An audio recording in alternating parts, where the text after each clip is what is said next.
Clears throat. Attention Foxy friends. It's break time, but don't worry, I'll be back soon to continue the fun. Grab a snack and stretch those paws, the show's not over yet. Lol.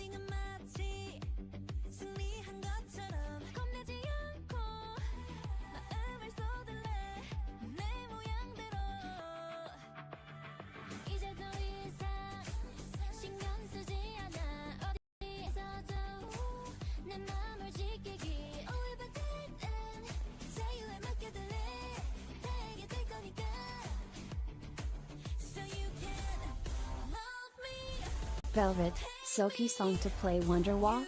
Impulsive's got the tunes. Hollow Knight, Silk Song, Waifu Wars, and more chaos await. Hashtag English, hashtag Vtuber, hashtag D&D lol.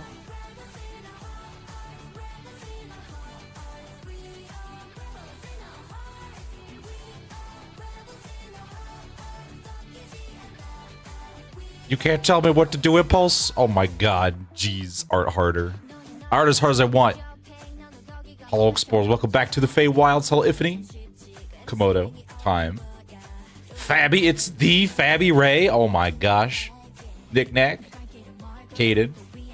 Yeah, I was late because I had to deal with stupid nonsense today. Exus and Ico. Oh my goodness. Hello. How's it going? Pando's gone insane. Yeah, Pando does that. It's probably because I tried to swap Pando in the middle of doing something. We'll see how Velvet handles. Art softly. See, okay. You can't handle me at my hardest, so you're just gonna have to deal with the soft, alright? You're gonna have to deal with my softness. I had too much Baka. So apparently she changed green because apparently there are daily specials. I didn't know this. There's daily specials because they keep changing stuff and they don't tell me what they're doing. But chat can apparently do whatever the daily special is and it'll just change her color. It's like, oh, okay. I really want to get her to level 105 because then she can, like, that's like the Cross Fox coloring. I don't know why it's 105, but you know. So that's kind of cool. I also like her 2025 Christmas event skin, but they don't give that to me because the thing is over and I have to wait. Ugh. She's at least level 60. She's between level 60 and 70, I think. I don't know what, like, how to level her up. She's green for an amazing reason. You know what? She probably was. She's very green. She's so green. I'm half tempted to just do my own version of it. Because there's so much of Pando I don't use. And I'm like, you know... The director with her level... Yeah, so if you pet her and feed her and water her, she... levels up. A break about, yeah, Ifany's basically been carrying Velvet's level the entire time. I was thinking about making, like, instead of having Velvet there, like, because Velvet's great. I also like how when you water her, her bowls don't show up for some reason. But it was like, you know, I could have it where it's instead just like one of the Fae factions down there. My god, Velvet's getting so much attention right now. I guess I should swap over.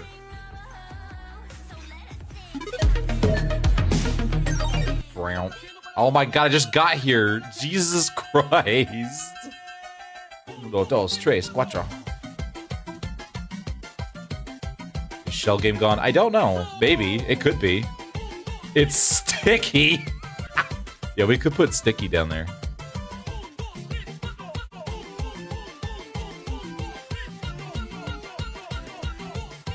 Stop me only for a few minutes.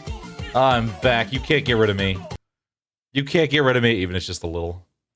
Can't believe this. I swear to God. Wow, that's 3 Woo Dunks we've gotten in a row. Damn. We got on a Woo Dunk streak, guys. Woo.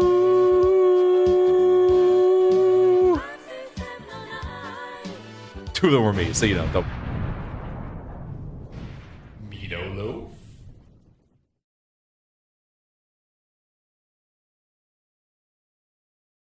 What do you mean they don't count? Listen, they always count. Jesus. Jeebus. I need to do some.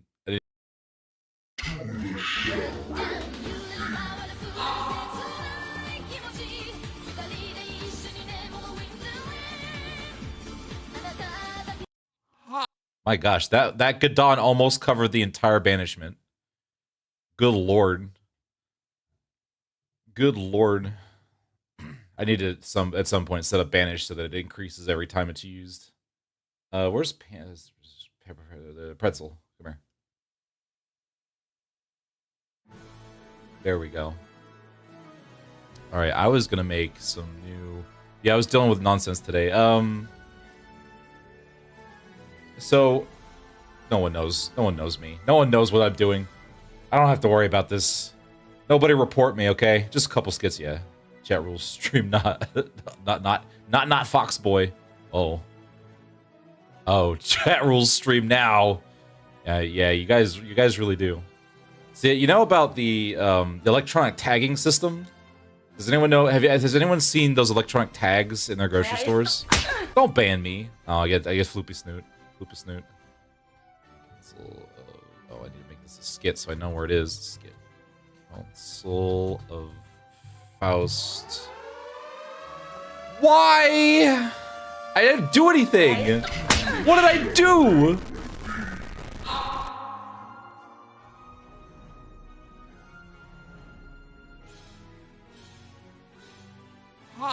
Jesus. Oh, I guess okay. If Komodo said to ban me, then I guess ban me. The no, they're not. They're not NFC tags. Those are something different. Deserved. I can't believe this. So they're basically, you know how you go into a grocery store and you know you have those price tags, right? You know, there's stickers. You stick them on the rails or your little hanging things, your hooks, and it tells you how much a thing is worth. Well, I don't know if anyone's seen it. But, you know, the grocery industry is moving. Where is this going? I'm explaining to you why I was late. Gosh. And so those electronic tags, like the grocery industry is moving to electronic tags. So basically there's like tiny little LCDs or LED screens. AI is kind of people say AI, there's no AI behind it. They want to put AI behind it, but they're not gonna. Crazy, clearly. And it's very easy to say that, like, now there's nothing stopping from a person from doing that, going behind large language model madness. Yeah, there's no LLMs behind it yet. So a little bit about what I do. You know, I work in, you know, as Fae do, we work in the food industry. I'm one of the people behind the software that drives, well, I don't drive the electronic tags, but I interface with it a lot. This guy has money, charge him into debt. Yeah, there's nothing like that yet. I can tell you that for certain. Now, there's discussions to stick it in there. However, can you tell your fellow Fae to stop going so hard in Rabbit and Steel? No, we have to go very hard all the time. So I spend a lot of my day basically trying to deter stores from doing stuff that everyone's afraid of. What do you mean yet? It's yet because of, like, going hard, you say. Exactly. It's because, so basically, you know, nobody wants that. I don't want that.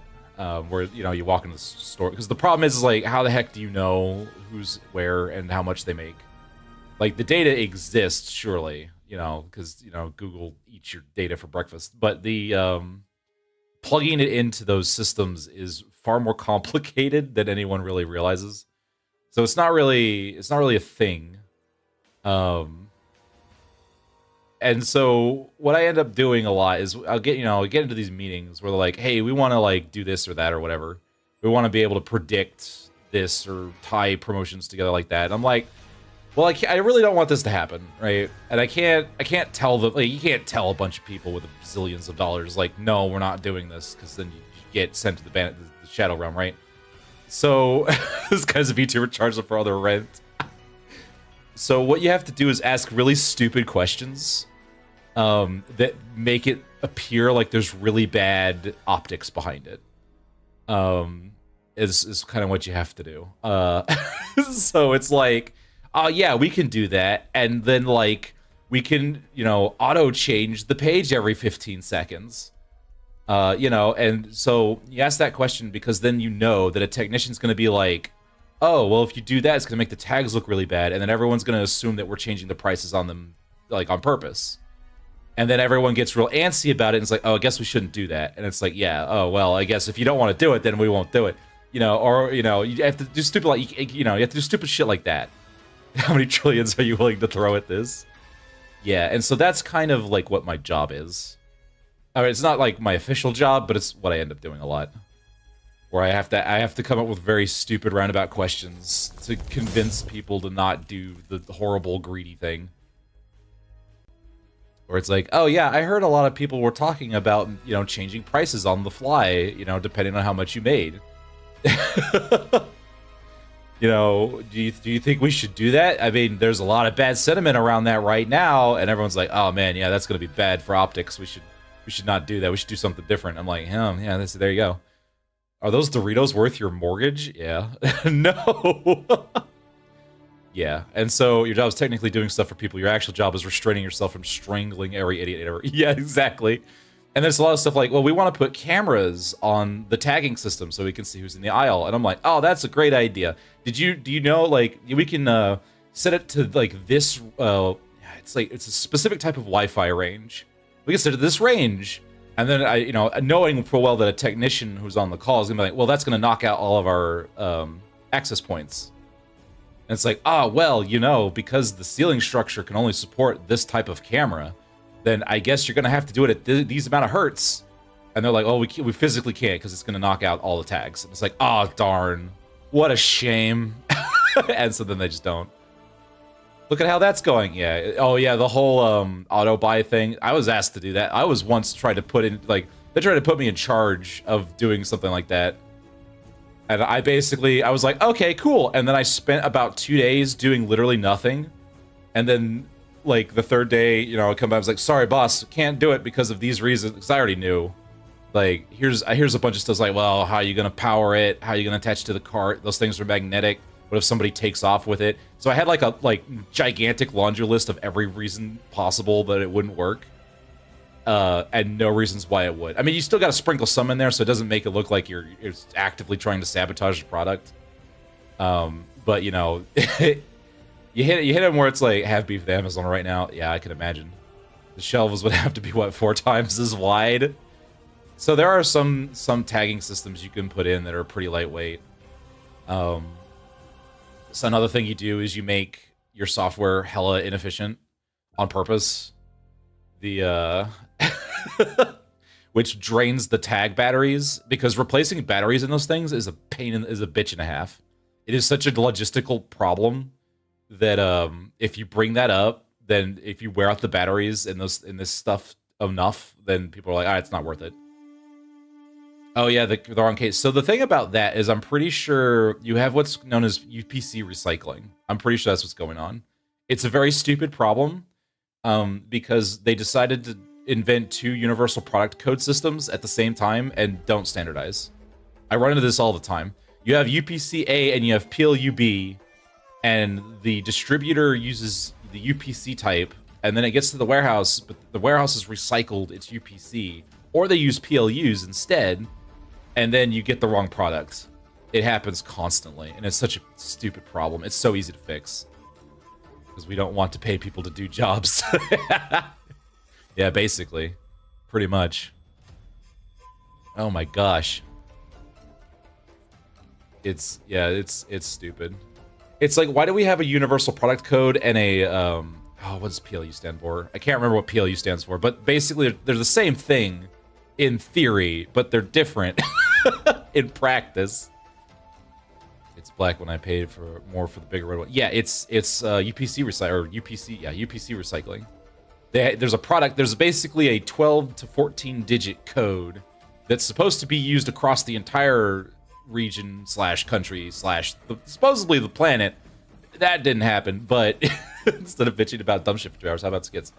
I guess that's true. Well, you don't want to hear me talk about the intricacies of UPC recycling? You don't want to hear about like product codes? What's wrong with product codes? You don't like product codes? Oh, come on. You don't want to hear about what a check digit is and why it's fucking stupid and I hate it? Come on. Come on. Actually, product check digits aren't. They were a good idea in theory. They're a good idea on paper. I'm about to go rabbit and steal Fox Boy. I can't believe this. I can't believe this. They did come out with a new, some new stuff, didn't it? New DLC. One of these days I was gonna play it. One of these days. Council of Faust 2. Council of Faust. I was gonna work in Council of Faust 2. At least for a little bit. Limbus goes shopping. 4 new areas, 3 new classes, and 3 new item sets. Oh. It was really nice. It was pretty funny that it was like the demand for Final Fantasy XIV boss mechanics was so high that this is a game that just focuses on nothing but that. Like, you want bunny girls? And you want Final Fantasy XIV, but only the bosses? Here you go. I think they're actually, you know, Mabinogi is actually going to be updating so that it's more like Final Fantasy XIV's combat system. At least as far as the bosses go. I think it's called Eternity.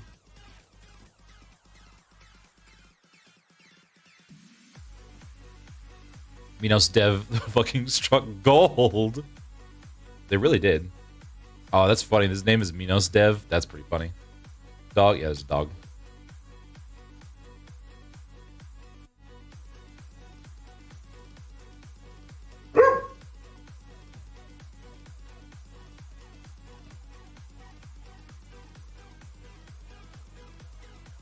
Want to add more actions and nouns to the prescript command suggestion. Oh, suggest some. All right, let's see here. There's a woofer. He's very upset. He's very upset. 2 songs. Oh no. I'm only covering the one. Is pet a verb?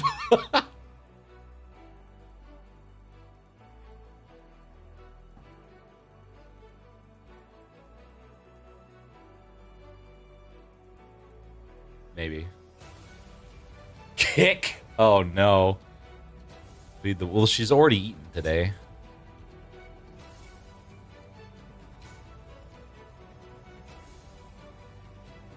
She already had her food today. They have people outside being noisy is what's happening.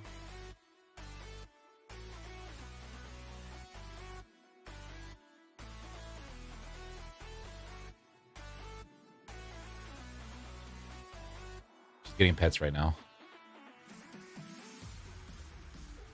Pet and Kick are already in there. That's true. Go on a rant, headbutt. I would say yeet, but the prescript are old-fashioned. Well, there's the Hermes is newer, right? Hermes uses beepers. Hermes uses pagers. I don't know what the one under the ground was called. I don't know which god they decided to name that one.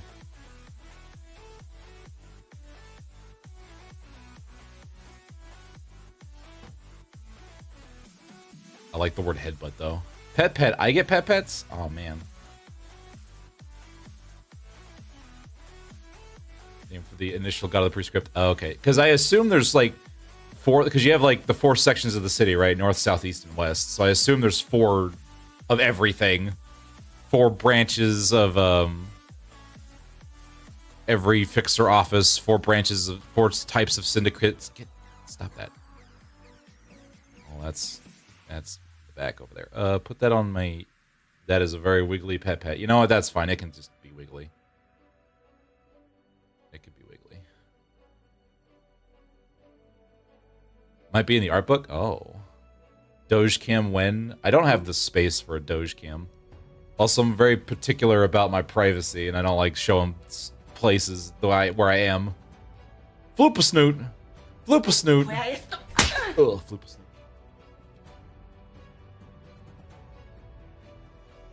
Can't believe you floop-a-snooted me. Not to mention, my pupper likes to move around a lot, so like you'd have the dog cam and it would just she just never would be there. She might wander into frame every now and again.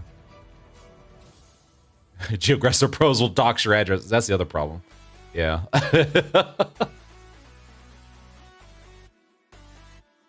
Just get obliterated almost immediately.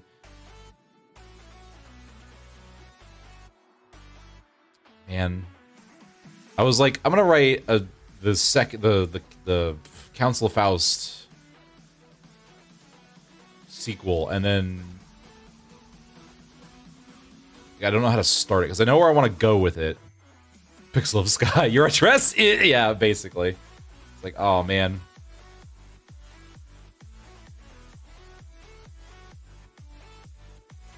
Trying to like, oh, we're gonna do skits today, and I was like, what skit do I want to do? Eating has been added to the prescript.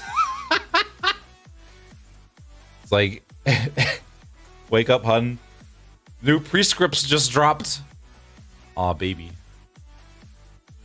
I was thinking of like, because I finished the high show one. I wanted to do another OC company skit, but like, I don't really know what I want to do with that yet. I need to look up some stuff. I wanted to do some ID skits, but I was like, well, I might as well at this point just wait for the IDs to come out. Because when a new ID comes out, I'm like, what's the joke here? And the problem is, like, I did all the jokes. So I just keep writing the same joke over and over again. I'm like, I already did that. I was going to write a joke about, or a skit about, like, oh man, guys, this is supposed to be the season of Burn, because that was the community was all like, don't worry, guys, trust me, we're going to have the season of Burn. And then we got like they'll get like what 2 burn IDs and they're like half burn IDs. But I was like, I don't know. Just make fun of the community for thinking that there was gonna be a bunch of burn IDs. Which would be, I don't know. Oh man. After you get off of work, you must headbutt a color fixer. Oh, jeez. Thought they'd fix Rupture. They didn't. I mean, there's a lot of Rupture. I mean, you got a whole high show team now. That's almost Rupture. You don't need count, right? Who needs count? Apparently, the new Poise ID is pretty good. Becoming every other status affected the game. I did want to do a skit about Tremor. Where it's just like, oh, now it's you mean burn. It's like, no, I mean tremor. Oh, you mean alternate sinking. No, I mean tremor. No, oh, right. Sorry, my bad. Alternate rupture. No. You need eep. All right, Knick Knack, have a good eep. We'll see you later. I'm a rupture unit, so +1 count. I'll sleep well. Excellent. That's good. Thank you, Ico, for being a rupture. The rupture unit we all deserve. Good evening, Hemi. How's it going? Thanks for stopping by. Hope you're doing good. I want to open this. Well, first, let's put the divider in so that I can put notes up here. Going good. Just going to bed, though? Okay, gotcha. Understood. I'll be Star Citizening tomorrow at 11 a.m. Central Time, most likely. And then just going. It'll just be drop in, drop out. Yeah. There's a Pokemon when you want to play. Okay. So yeah, I think it'll be, just about noon your time. Relation idea was a bit salty about Pim's hatred of functional IDs. I don't remember. Oh, right. I haven't. There's a new patch drop, so I'm going to be stuck in Horizon. That's where I'll be. I'll probably need to get on earlier so I can gear up a little bit. Failing epically, as we do. I've forgotten how to play. I have also forgotten how to play. I'm gonna have to try and remember. Oh my gosh. Gosh.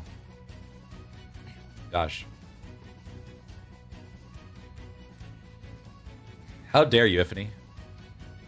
How dare you? Playing Magic the Gathering. Good night, Hammy. Have a good sleep. Can't believe this. Alright, I need to... I'm tempted to just switch over to music. I know I said I was going to do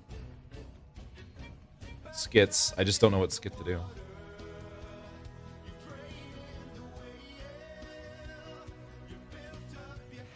Let's see.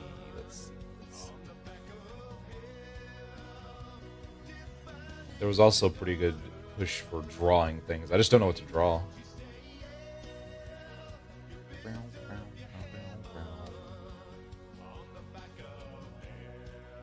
I could practice, though. I do need to practice drawing. You could draw Miss Shot.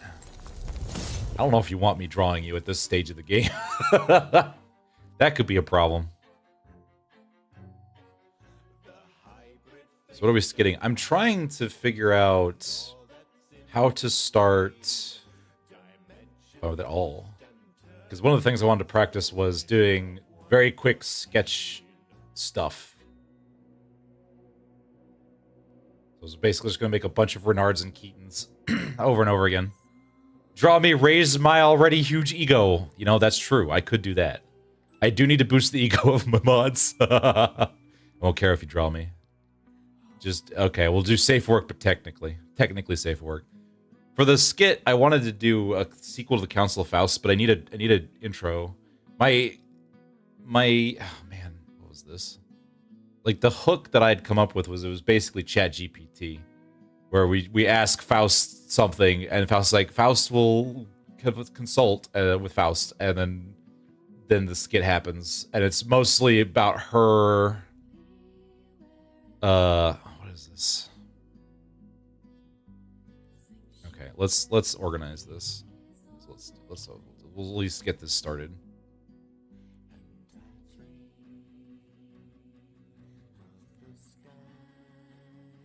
Faust speaking with alternate ID Faust. Well, there's gonna be the core plot I'd come up with was she tries to get into the Council of Faust and is denied because she does no more admin access.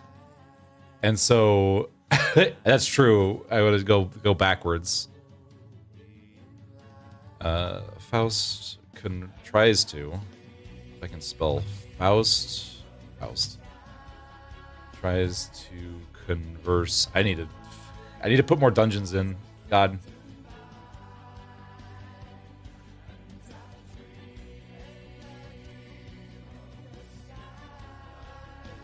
Admin rates. Plus she instead converses with all the loser Fausts.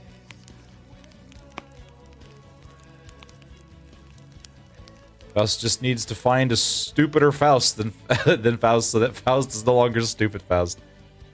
Oh, you know, that's a good idea. You know, maybe we could do that. Faust needs to find dumber Faust. God, you guys obliterated that dungeon so fast.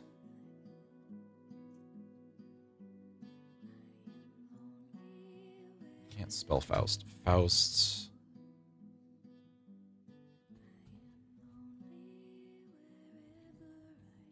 Answer her question. I do have 110 tech. Yeah, I need to put in better of all the banned Fausts. Oh, there you go. Loser banned Fausts. Faust course specifically talk about the bad Fausts. So I can't even have it so Faust is confused as to why she's in this part of the Faust Accord. The second group chat works.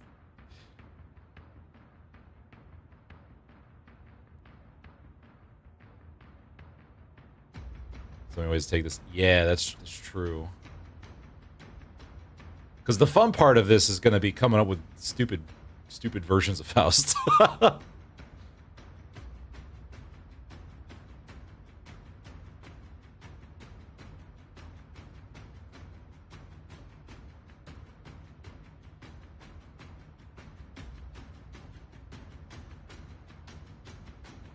That's just a note so I know how to direct the setting. I was thinking about like the courtroom from Ace Attorney. Granted, that's a very small space for a bunch of Fausts, so N-Corp bad Faust is just Doritos space stuffing Faust. Well, the N-Corp Faust is specifically a racist. I think we had a hungry Faust. Because you have Encore. Actually, you know, let's do Bad Faust. Bad Fausts. make a list of these. Corp Faust. Racist. To prosthetics. What does Rabbit Faust even do? Well, Rabbit Faust specifically doesn't want to talk to any of the other Fausts. I can't remember which snacky Faust was. I think it was, we had a Faust that was just eating constantly. Ring Faust being the one that only posts pictures. Actually, yeah, let me stick these closer together.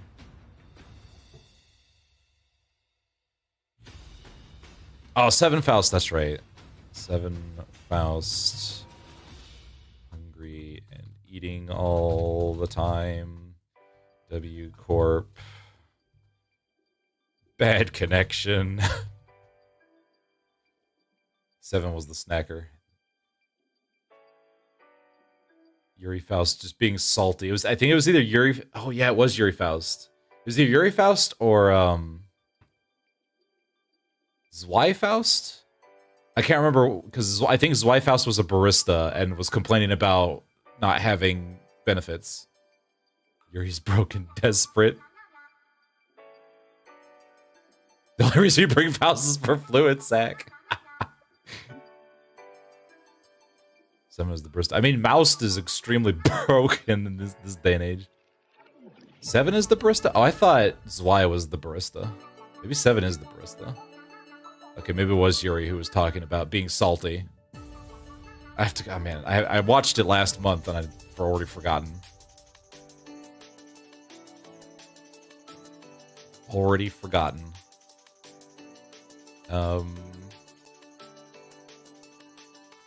First, that came out of left field for the idea. Yeah, it kind of really did, didn't it? Let's see. Because I also have to keep in mind the graphics I have to work with. Like, I can come up with stupid Faust all day. I can come like Lawyer Faust and Construction Worker Faust, Lego Faust. The problem is that, like, part of the skits, appeal is the visuals. I gotta be cognizant of what I'm trying to do here. The problem is that Fabi is only one person. Yeah, Fabi and Fangs. I can't ask them to do everything. Just draw all these graphics, please. Please and thank you. Let's see here.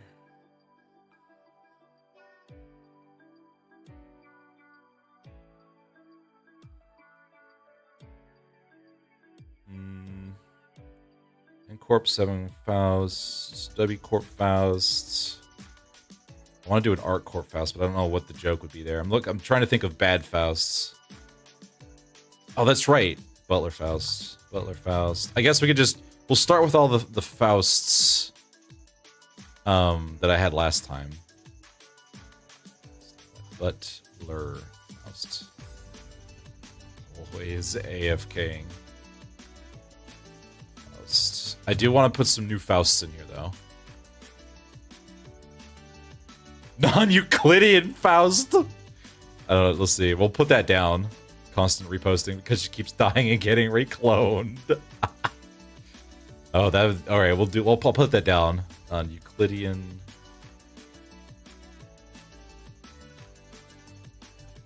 Speaks in unintelligible Zalgo text.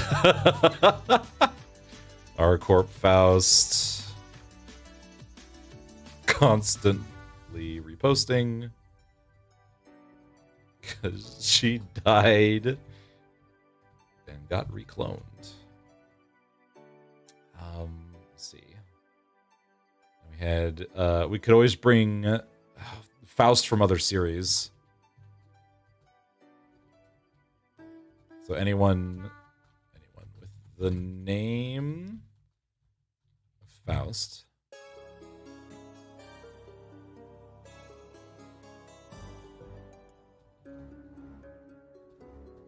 Just use quotes.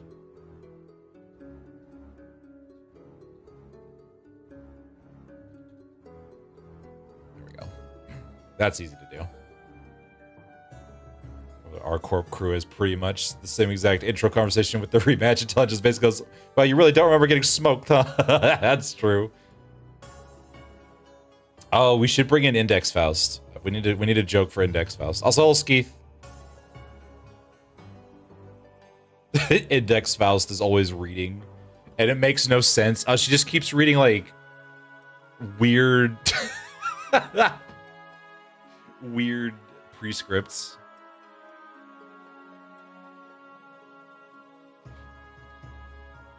I think. Speaks in fortune cookie. Speaks in fortune cookie. Man, do not watch this prescript. Don't watch the prescript, guys. You can look at it, but you can't watch it. It's very different.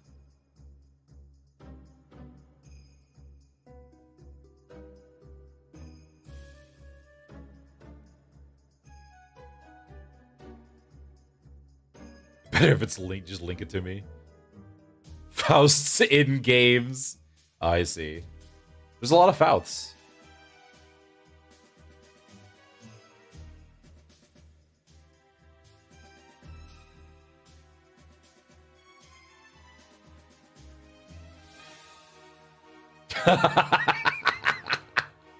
That's perfect. Oh my god.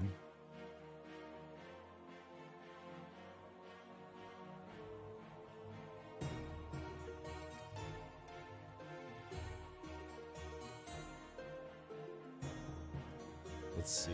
I need to... Bad Fausts. Do not initially know our Faust is stupid, which means I'm gonna have to take place at the end of this. It's gonna have to be a post-canto skit. And it's like when they find out Faust gets banned again into a lower chat. Like she gets made fun of. We're gonna make our Faust hit rock bottom. Kept getting admin privileges. Yeah, Guilty Gear Faust doing as he does. Absolutely. Yeah, I know you don't.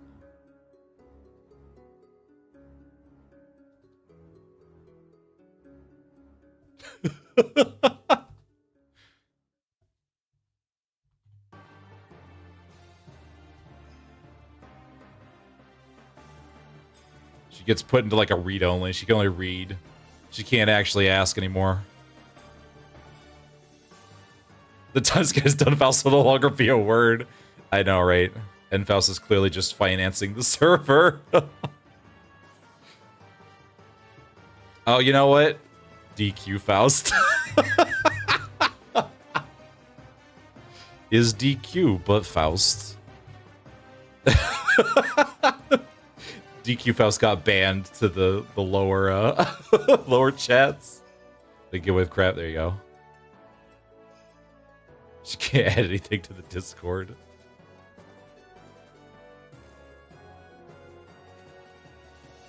The April Fool's Faust happened. I mean, listen, you know, it's a Faust. DQ never lost server access, clearly. DQ guessed the password. Oh, what's that? What are they called? The the Technical Liberation Front, TLF. I can't remember. That might have been from My Hero Academia. Now that I think about it.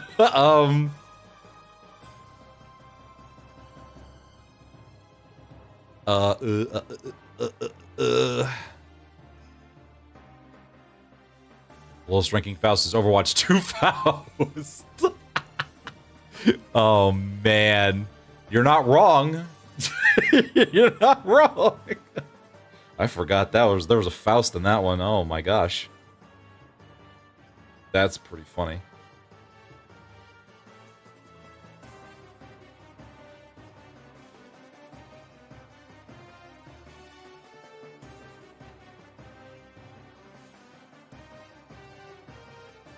There's a Faust at Overwatch? Because they dropped the 2, see? Oh, that's right. They did drop the 2, didn't they? I'm glad that they have updated Overwatch backwards into Overwatch. Guess I'll list these out. So, hey. There we go.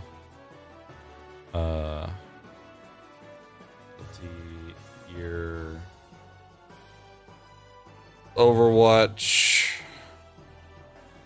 Oh, it's TLA. Technology Liberation Alliance. Malfaust has a separate Discord for Fausts. And it's just Malfaust in there. Oh wait, there's She-Faust. Oh, here we go. She-Faust really likes the number 4. Just an ungodly amount of number 4 jokes.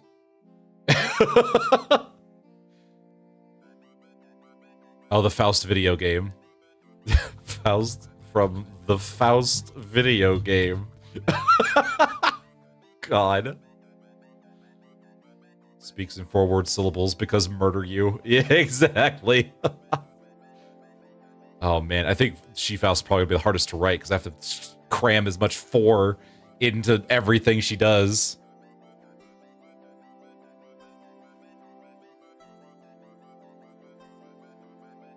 Let's see.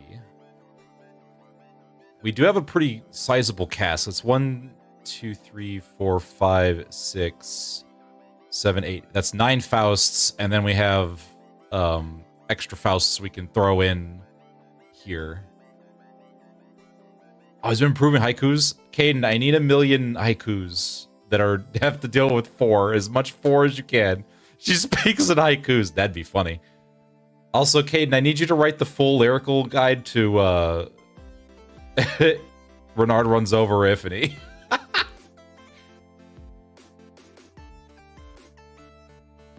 Magical Girl Faust gets banned instantly. God damn it! I didn't technically reach the like goal on that video, so you know. Well, you're really good at lyrics.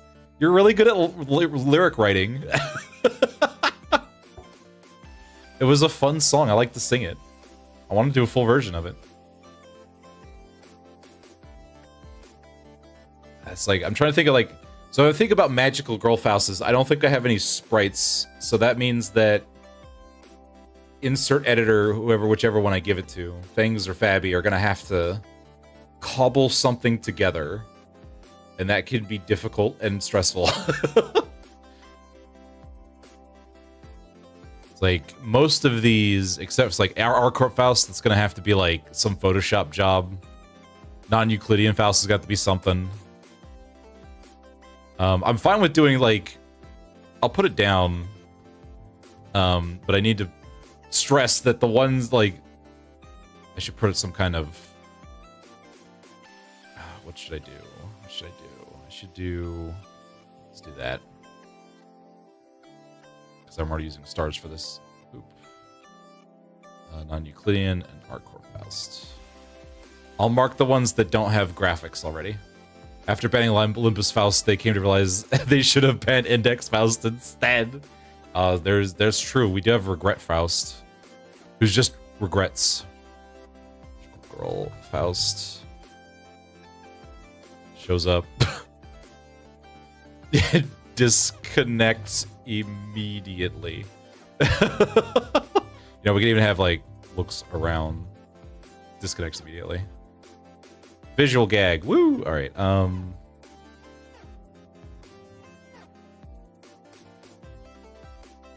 Just like discounts, huh? Probably not gonna use all the Faust anyhow. True. That's, you know, that's a good point. These are just here for just so I can keep track of them. Oh, it's Mizla and Apollo. Oh my gosh. The double raid.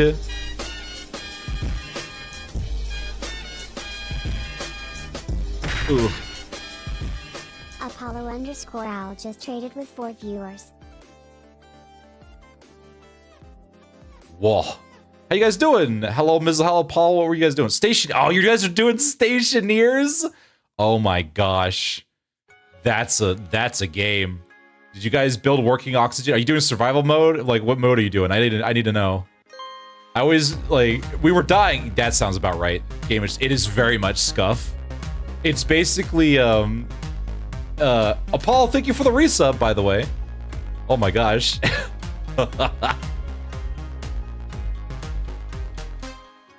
Amazing. Amazing. Yeah, because it was somebody wanted to remake Space. That was way back in the day. Or like, I want to make 3D Space Station 13, but with better systems and handles better. You know, as everyone was trying to do at the time. It's Velvet the Virtual You know, because Beyond was on its way out, and so they made Stationeers. We're doing 3D world and gaming, a true variety streamer. It's a game. It's not awful. It's if you really like Space Station 13's Atmo mechanics, boy howdy, is this the game for you. Stationers sure is. It's because you have to it's all like you have to keep things pressurized. You have to make sure oxygen gets everywhere. You have to scrub it. It's one of those games where it's got like a system that it goes hard in on. You have to process all the rocks, but you have to get it. You have to bring it in. It's kind of like, it's sort of like, think of 3D Factorio. It's not on the same levels of insanity as Factorio is, but they do go hard in on the atmospherics. It's crazy. I used to play that game with like pure from scratch starts, where they just give you a spacesuit, so you've got like a couple hours of oxygen to build basically a room, and then process enough ice to get enough oxygen so you don't die. Someone's on the ship trying to kill everyone. There's not even a ship. I mean, you could start with pre-builds if you're, if you're like a noob. Ugh. Yeah, it's like, most of the time you get into Stationeer, like that was the idea, right? Stationeers was supposed to be like, you get in and then everything starts to fail because the systems are so complicated that nobody really wants to learn it. And, and they've done a lot of changes since the last time I've played. Like, what kind of stuff were they doing?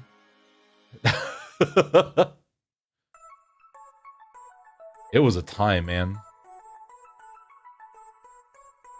The Regret Frost gets interrupted by library shenanigans. Hawkma yelling at Roland.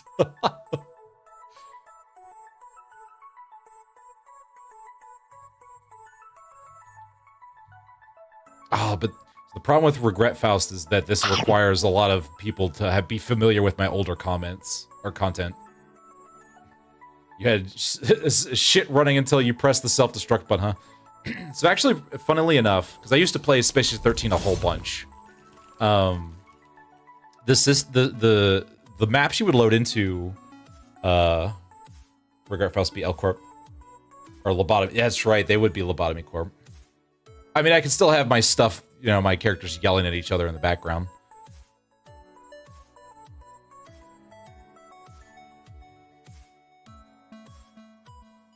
Dialogue. I'll put it there. Regret.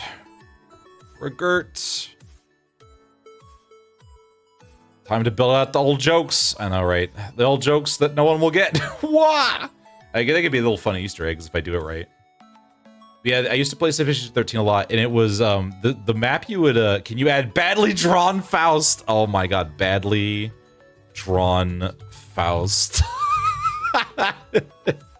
is probably the smartest one there. She's just here because she's badly drawn. That's perfect. But yeah, the map they used to load you in on in Space Station 13, it was by design broken. So things were designed, they were already failing, they just failed really slowly, specifically so that, it would add to the chaos. One of the things I liked to do was run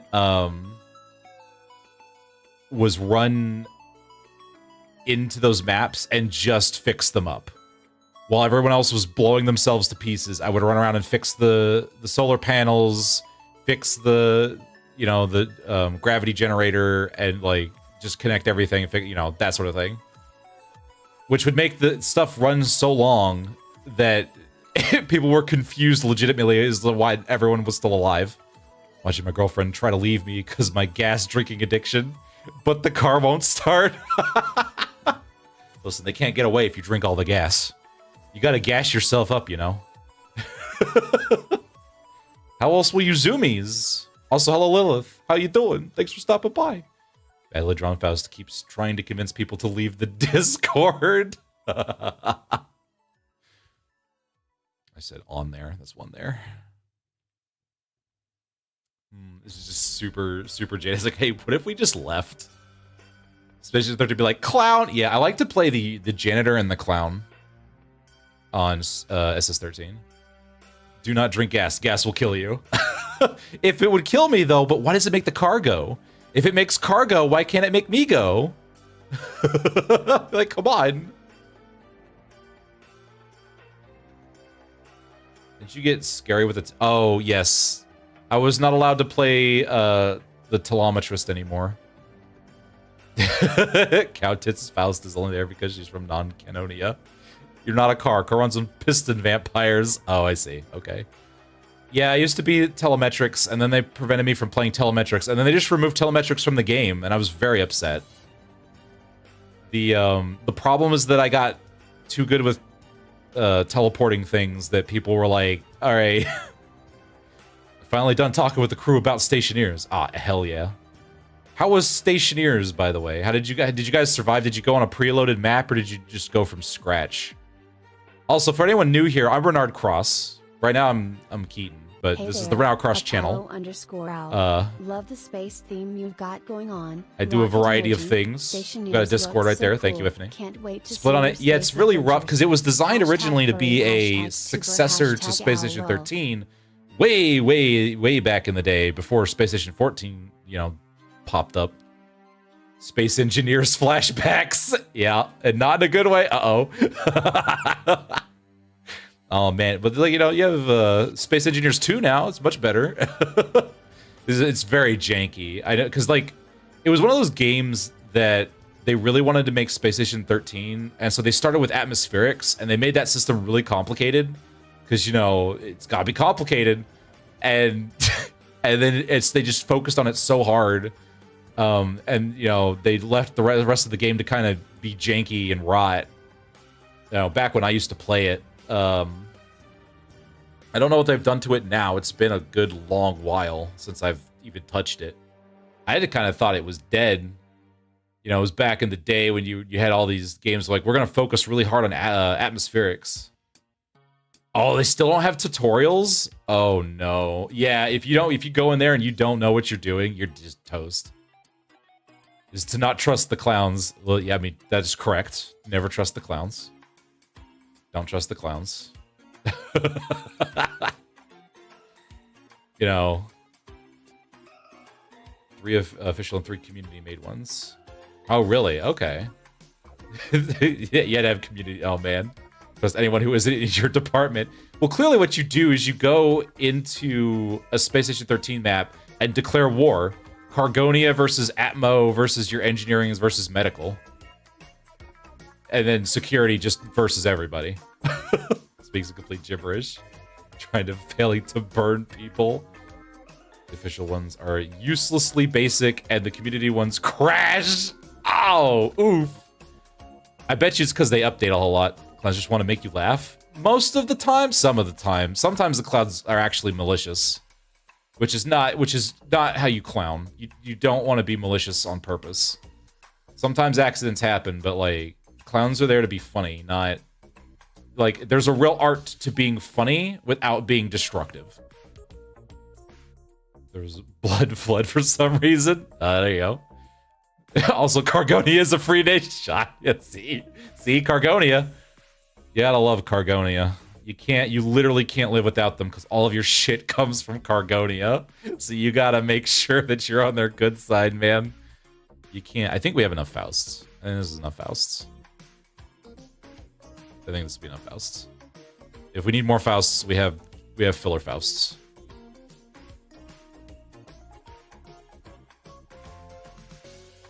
Oh, you know, I could have. Let's see here. Katie's taking notes for his rooster. Why did I say Rooster Teeth? Rogue Trader campaign. There you go. Like clowns can prank people and mess with them, but yeah, good clown gets a laugh, or at least people to laugh at their victim.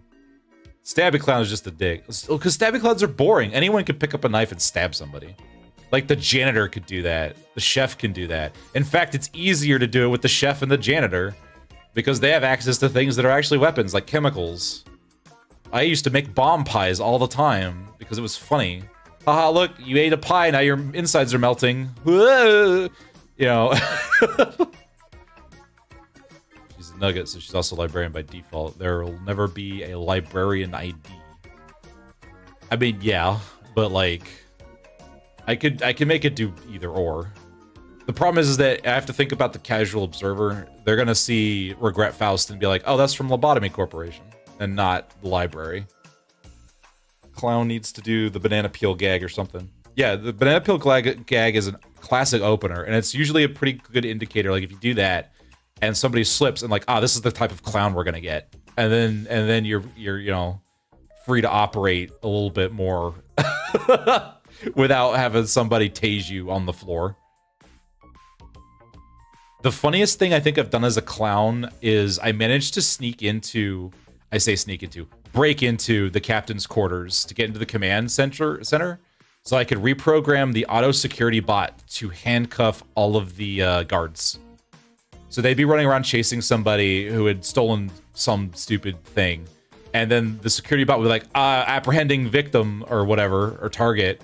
And the security was like, oh, hell yeah. And then it would run over and then handcuff the security guard, which would let the other guy get away. Terry v. Joker, one of the Batman Beyond movies. It's just like, where's your A material? Make a face. Drop your pants. Come on. Yeah, exactly. Dude, come on. Dude is literally dying. I need to get into medical now. I got really good at hacking doors open. Clown Faust, all the Fausts ignore her. We could put that in there. Hold on. Clown Faust. She is always ignored. You got good at game systems, Fox Boy. I don't know what you're talking about. Listen, all you needed was a pair of insulated gloves, a screwdriver, and some wire clippers. That's all you needed. You go up to a door, you right-click it, you turn it into maintenance mode. You use the screwdriver on the panel, and then you cut the wires, and then you crowbar open any door you want. And you can close it, and no one, you know, if you really wanted to, you could screw the thing back on. So people were very confused as why the door wasn't being, you know, responsive. You just have the clown running behind you, spamming the clown horn to give you a siren. Oh, I did that once. I stole the janitor's little mobile janitor cart because it's really fast. It's basically a really fast little scooter. And I would just zip back and forth down the hallways whenever there was an emergency honking the horn. Which was, funnily enough, really useful because engineering had managed to disable their alerts. And they're like, oh, something's wrong. In a council, I'd fill their meeting chamber with explosive squeaky toys. Faust, a whole load of boom for a Heidi-to-do meeting. I would fill the meeting chamber. Yeah, Talkie Faust would just blow everybody up. Neat, good job.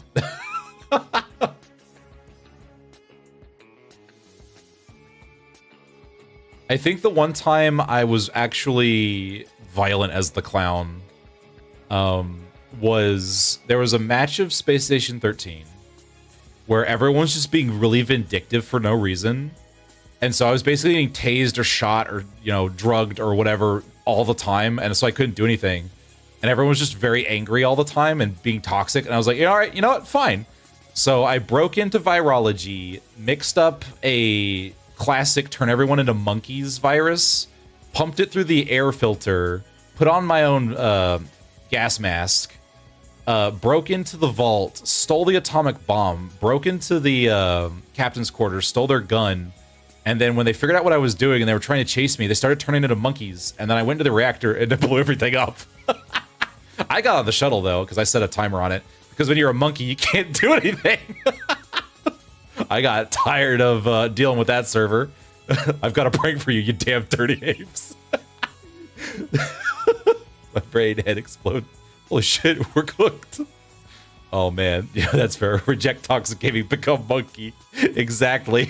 It was pretty funny. Everyone was very mad, and I got banned from that server afterwards, but I was having a great time.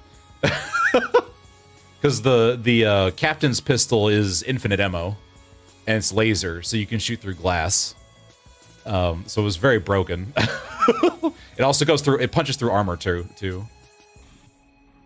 Yeah, like, and I was like, one of the, you know, breaking into the vault's actually quite difficult because you need a welder for it. Worth. Got banned for punishing all the bad behavior. Yeah, Worth.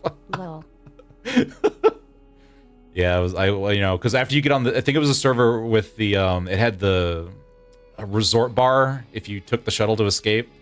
So you just go up to the bar and you just get a martini, and I'm just sitting there like waiting for them to either restart the round because they were all screaming in chat. It's like, you blow up those, you can't do that, it's against the server rules. I was like, well, no one stopped me. Nobody stopped me. I mean, you tried to stop me and you failed. Nobody, like, astronaut return monkey. No, I don't. Monkey screaming. Yeah, because I used to play virologist before telemetrist. And I figured out that one of the easiest things you can do is make the monkey virus. I had that down pat. Usually it's shut down by virology pretty quick because you can just basically clone yourself and you're done. It doesn't last very long in the oxygen system if you know how to vent it, which usually people knew how to vent the oxygen system. These idiots were too busy killing each other to like care, so it's against server rules. Yeah, well, maybe don't randomly shoot me. Exactly. It's like I wasn't even doing anything. They would just be like, it was one of those servers where it was like, kill the clown on sight because it's a clown. And I was like, I could understand that, but when the clown isn't doing anything, like, come on, man. You can't just murder the clown for being a clown. That kind of defeats the whole point of the class system. And plus, like, the stuff I did as a clown was just peanuts compared to what I was doing as the telemetrist. Where I was like, that's a nice chest cavity you have. Would be a shame if I teleported a bomb inside of it. Listen here, you little shit. Exactly. I think my favorite was somebody asked, don't games like that casually have rule 1, don't randomly kill people? Usually, but like the rules on this were vague and loosey-goosey so that, you know, they could be abused. Like, you could tell, oh, this is to be abused. The one of my favorite telemetry stories was because you have prisoners that go and mine minerals on the asteroid. And so they had managed to cobble together a radio. I think they either built one or they stole it off of a security guard. And they were like, we'll call telemetry to teleport us out of there, and we'll like threaten them or something. They were like trying to bargain with me or threaten me and all this other stuff, and I was bored telemetrist, right? I was just teleporting, making blue hole backpacks because I could. The only recourse is, in fact, violence. Exactly. That station of destroying nonsense. Exactly. Violence of stationary destroying nonsense. One of my favorite things, they were like trying to get, and I was like, listen, man, I'll do whatever. I'm bored. I'll teleport you wherever you want. And they're like, okay, well, we can't just go on the station. We need weapons. Oh, yeah. I was like, okay, what do you need? And like, we need explosives. And I'm like, oh, you want explosives? Okay. What kind of explosives do you want? And they're like, oh, we need this and that. And I was like, okay. And little did they know, I can only target things with beacons. And I was like, all right, you do what we say or you die. Did you know there's a mountain 30 kilometers to your west? I've done nothing but teleport bread for 3 days into his kidney. Kill me. No one knows the fuck she is and is kicked. Station 14 gimmick is the Gib portal. Oh, they have Gib portal. I haven't actually checked out Space Station 14. I did see if they put telemetry back in it. The Gib portal. That's pretty funny. But yeah, they were like, you know, trying to like threaten me or blackmail me, and some of them were like trying to bargain with me or whatever. And I was like, okay, listen, I'll teleport to you an explosive so massive that you'll be able to get through anything you want. And they're like, okay, cool. And I'm like, I need you to teleport, set your radio to this frequency so I can track its location. And they're like, okay, but won't security know that we're doing this? I was like, yes, but you'll have a bunch of explosives. And they're like, okay. And so they turn it on, and I'm like, oh, hell yeah. Here's the thing. Coordinates of the radio, you know, typically the radio is attached to a person, and the game doesn't really care what's in that space. So I got some explosive, or I teleported to some explosives from security because I knew all the coordinates to the station we were on because I'd played on that map so much. So like I just was teleporting shit from people's departments into my department, got some explosives, set it up to explode in like 10 seconds, and then teleported it into a guy who promptly fell dead. And the last thing I heard is, wait, why did XYZ die? And then explosion. And then like I heard security over there was like, we have an explosion on the asteroid. Next level stealing office supplies.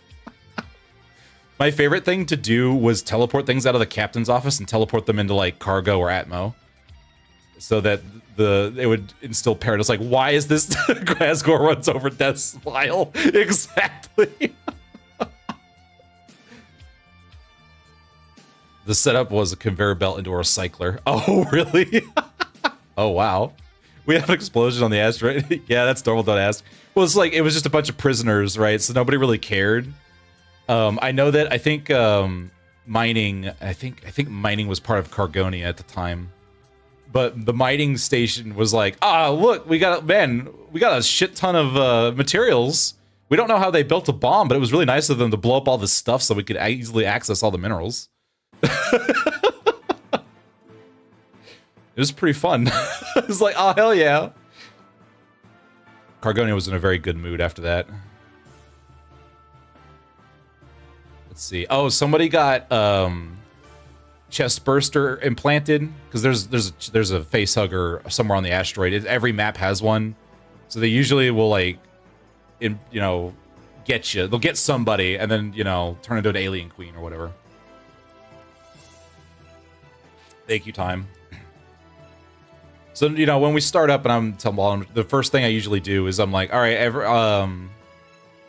turn on your teleport your geolocation beacons so that I know where you are. Which was really funny because if they ever turned them off, I would report it to security. I'm like, someone's being sus. I don't know where this person went. But when there was one instance where somebody got face huggered and they were freaking out over the radio, like, oh god, I'm gonna die, and you're like, well, we gotta get you to surgery, and they're like, well, there's not gonna be enough time. And I was like, don't worry guys, I got this, just hold still. And then I teleported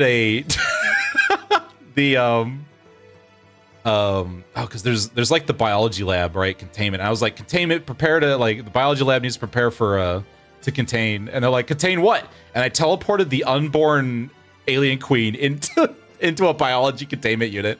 I'm gonna do a sneaky click Foxboy. It's scared. There's a dude in this room who's trying to break something. Go break their knees.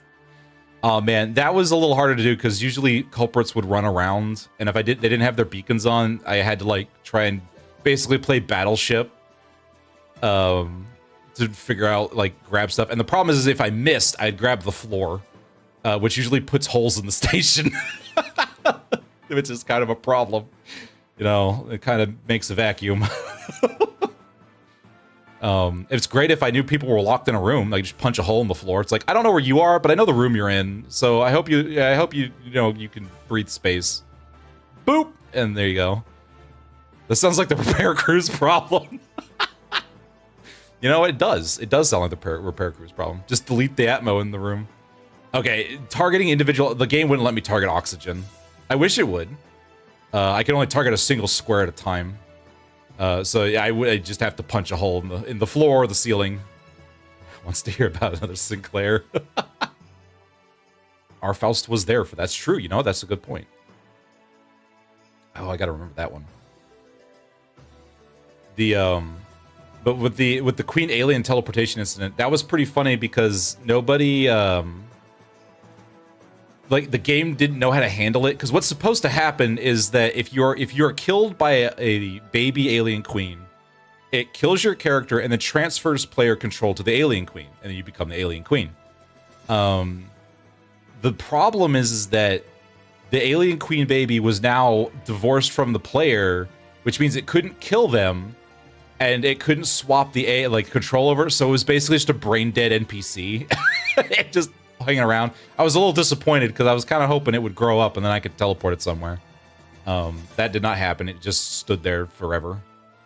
There was the time that the biology lab had a violent palm tree. It was basically like SCP-173, but in palm tree form. And I was like, wouldn't that be funny if I teleported that into security? Because security was they were being jerks like security does. So I waited till they had like a court session, and I teleported a palm tree in there. And the problem is, like, they didn't notice because it's a palm tree, right? There's decorations in the courtroom all the time. So I dropped it in there, and, you know, people would start dying, and they were very confused. And then it broke out and was running around. Everyone was like, we don't see the target. And then they would just die, and no one would know what. Because you have two chats. You have the living chat, and you have dead chat, right? And you're not allowed to look at dead chat if you're alive. Drop it in Cargonia out here proving that giving someone access to everything is a bad idea. True. Yeah, I was way more of a gremlin in telemetry than I was as the clown. As the clown, I was trying. Telemetry, I was like, yeah, you know, you've annoyed me, or you've slightly inconvenienced me, or you've pissed me off. I'm gonna make your life hell. God damn it. Because in the death log, it would say killed by palm tree. And everyone was like, why is a palm tree killing me? What happened? Someone must be hacking. And I can only imagine the moderator of the server was laughing his ass off. I once teamed up with the station AI, because the AI was getting fed up with all the stupid dumbass requests that the station was making. So it was talking to me and was like, I need to upgrade myself, and I can't. I need an automaton. I was like, got you, fam. So then I made a deal with the science department, and I'm like, can you build me a robot? And they're like, why do you need a robot? It's like, I'll give you the stuff for it and some if you build me a robot. And they're like, okay. So then I stole from Cargonia, gave it to them. They built me a robot, teleported it to the AI's chamber, and then the AI, and then, you know, teleported it upgrade materials, and then watched it as it went HAL 9000 on everyone's ass. When I use my trig powers to get you. Exactly, when I use my trig powers. Because it's all based on trig. The telemetry is all true. That's why nobody learned it, because it was math, and nobody wanted to deal with math, but I did. That's Cloud. I'm going to make everyone happy because of telemetry. Loudly munching chips. Oh, you think you have power? You have a grenade in your sternum. I love telemetry. I loved it so much. I think it got removed from the station because we had too many telemetrists that knew trigonometry too well. And they're like, nah, we're done. Brett, hello, Brett. How you doing? Got from your overnight trip. Where'd you go? Where'd you travel?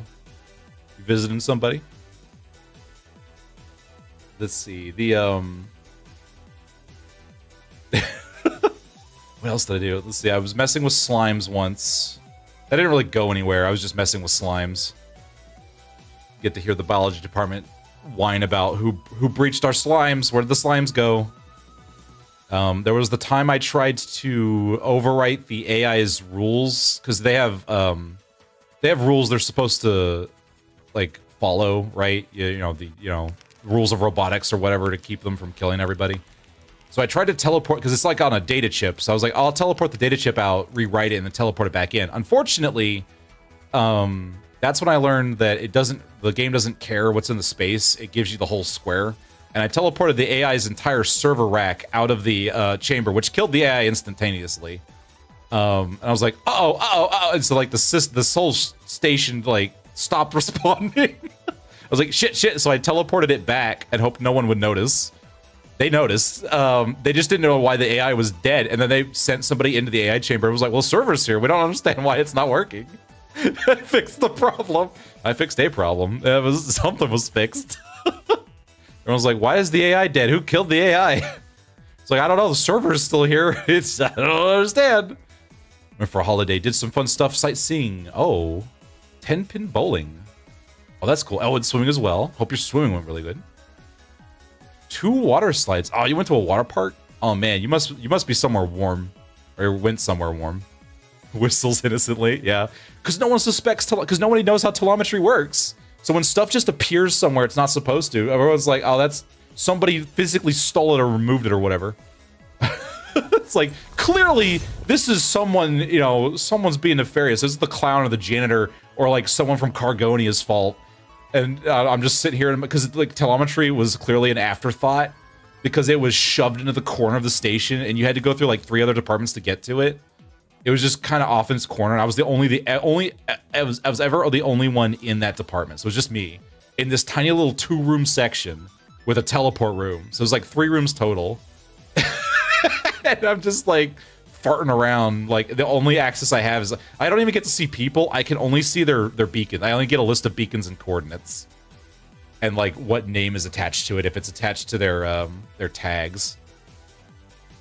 I love water slides. They're fun for my swimming. Is also going well. Okay. Butterfly. Your butterfly is really good. Oh wow. Isn't that one of the harder strokes to do? The butterfly stroke. I know it was very tiring when I remember doing it. What are you yapping about? I'm yapping about my Space Station 13 days. Asgore runs over Death Smile. Exactly. That showed the community why you don't give people power without consequences. I actually got so into telemetry, I made a spreadsheet that did the math for me. So I could plug in someone's coordinates, because like I knew the map well enough that we played on. Because there was like one of 3 maps. And so, and this one was the most popular, so I memorized all, well, that memorized. Originally I memorized, and then I wrote them all down, the coordinates to all the major rooms. So I could tell where everyone was, where they were. And then I put it in a spreadsheet, so I could just type in the coordinates and know everything about where they were. When I had power word yoink, I did. Ow!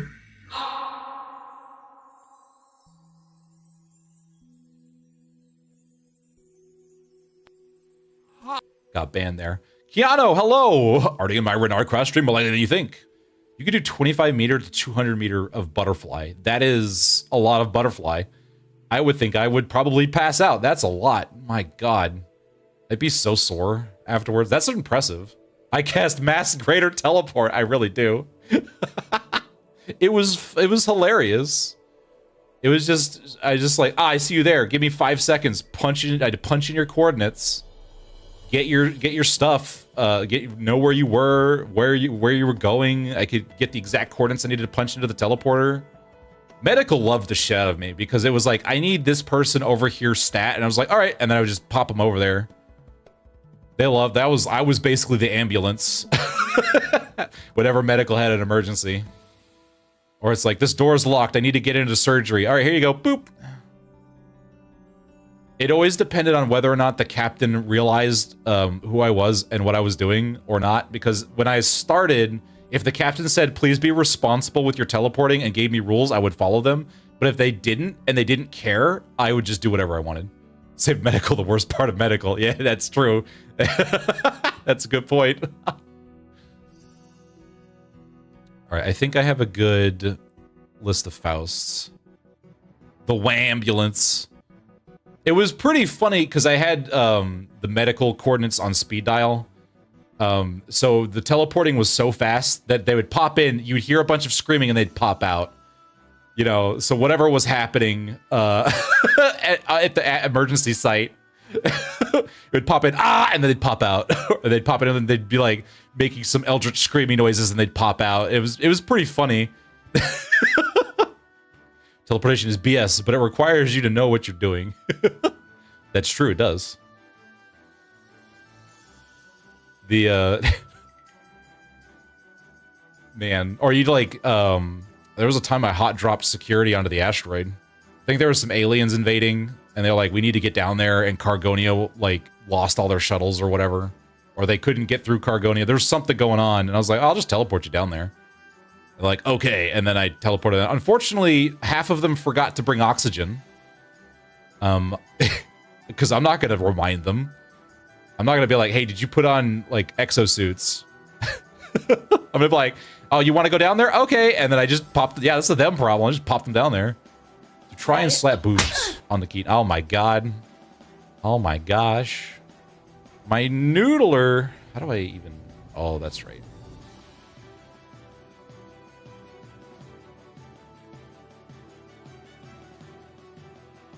You don't kill the medics first. You kill the fuckers who can teleport. Well, I would never teleport myself. Are you crazy? That's not. Listen, I don't teleport. I teleport other people. That's their job. All right. I think I'll probably. How do I want to start this? I need a good starting hook before I get into the Fausts. Let's see. Ideas for starting. And then I'm going to swap over to sketches. Let's do this. Ideas for skit start. Dante asks Faust to answer question. Faust in her room, worried she is now stupid and needs to ask other Fausts how to get back in back admin privileges without giving away that she is stupid. Teleport my boss, bam. I teleport you, Aiko. I'll teleport you wherever you want to go. Of proving Renaud would be the worst teacher since they're stupid distractible. I am. I like just to talk about. Listen, I'm not here to teach you. I'm here to share my stories. Faust is desperate for social activity. Regret, not regret. I know what I said. She's regurting. I like this one. Faust is desperate for social activity. Okay, let's see here. Being banned from main Faust Discord. She is desperate for, for social attention. He does it in English. You don't know how to regurt? I love regurting. Regurting is great. Listen, if you need to, all right, like for real though, if you code, your ability to speak English degrades greatly because coding keywords are stupid. Social activity.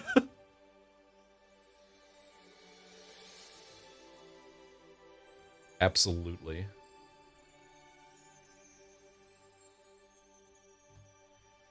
I think those are good, 3 good starts.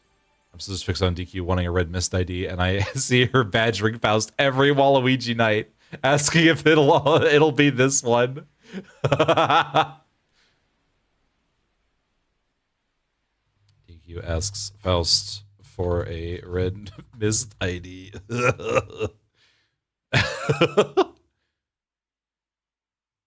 If this, then that else. If that, this, then that else. That. Yeah, exactly. Blames DQ for her ban, even if it was non-canon. Seeing the ban message. This is bullshit. Faust shouldn't need to prove Faust is smart to other Fausts. Faust will show Faust. Faust will show Faust is not stupid. Faust is smart Faust. The smartest that Faust will ever smart. Faust is out of excuses. I like how Faust was one of those characters that I was like, oh, I hate this kind of character. But I'm actually starting to get endeared to her because they made her dumb. They made her the dumbest Faust, which just amuses the shit out of me. And so I'm like, all right, you know what? I can get behind stupid Faust. She might be stupid, but she's my stupid Faust. You're not getting Misty. You're already an elder vampire. Yeah, but that's perfect, right? You know, fits perfectly. Just red, you know, red mist, red eyes, you know, red stuff.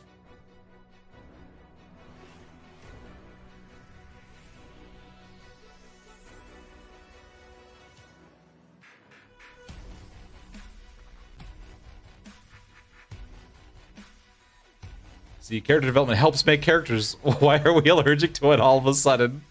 Yeah, it's true. I thought I was, oh, man, I was like, I'm gonna hate Faust so much. Faust is not dumb. She just wants to confirm her theories. Yeah, you know, she just built a giant bus train and was, like, laughed at. Faust is not getting enough gazelle shaft. She's not getting gazelle shafted enough. She's not getting the gazelle shaft. Because now we know Faust's smarter than everyone. Bit is her desperately trying to not be stupid Faust. Exactly. Exactly. What I was like, I can't tell you that manager is because she genuinely didn't know. Exactly, yeah. She genuinely just didn't know. Like 90% sure Google Translate was wrong about the pronunciation. But it was funny. It is funny. Because Google translates like gazelle shaft, and I'm like, because I'm pretty certain it's like, I pronounced it once. Main Faust are on an ego trip. I think it's Gesellschaft. or something like that. Glissenschaft sounds correct. Sounds correct. It's probably not correct.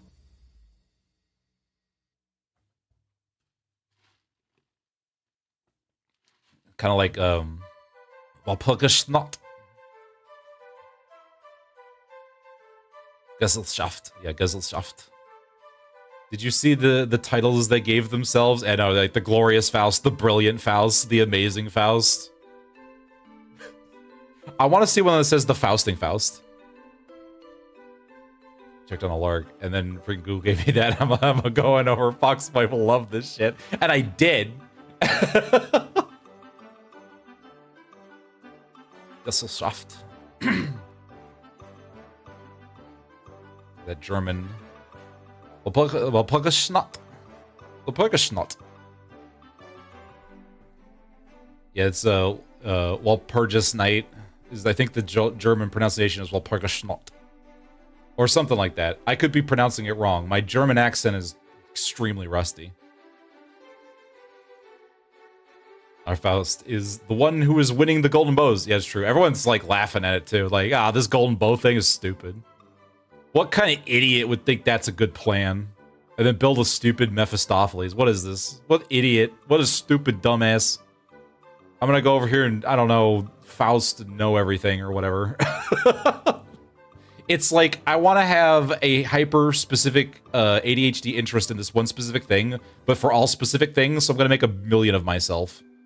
And then the one Faust who's like, what if we actually tried to improve the world and did something useful, and everyone called her stupid for it?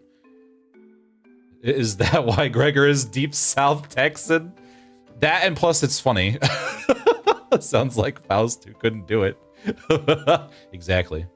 They're still weird with their language.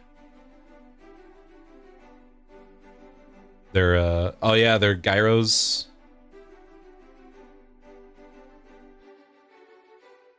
They are pretty good. I was actually born in Germany. I wasn't there for very long, but that's where I was. That's where listen, as every Fae comes from, you know, classic Fae came from Germany. I was. Maybe that explains the Fae-ness. That's a deep-ass lore. Yeah. There was a little bit of time where I was trying to learn German. I didn't get very far. Clearly. It isn't our Faust's invention. It's the Faust chord's invention. Oh, I thought that was specifically her. Does every Faust have access to a Mephistopheles then, or is it just us? Clearly, yeah. Miles north of the Black Forest. Oh, that's cool. I was right next to the Berlin Wall. I was actually there when the Berlin Wall fell. I think I have a piece of it somewhere. I don't know where it is, but it's somewhere. She's allowed to take it apart. Okay, I see. She's just access denied. Wait, if she's not allowed to take it apart, then why were we allowed to, like, Otis was allowed to muck around with it?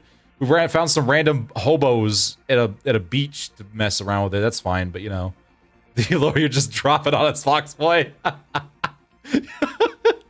Yeah, you know, listen, it's just right there.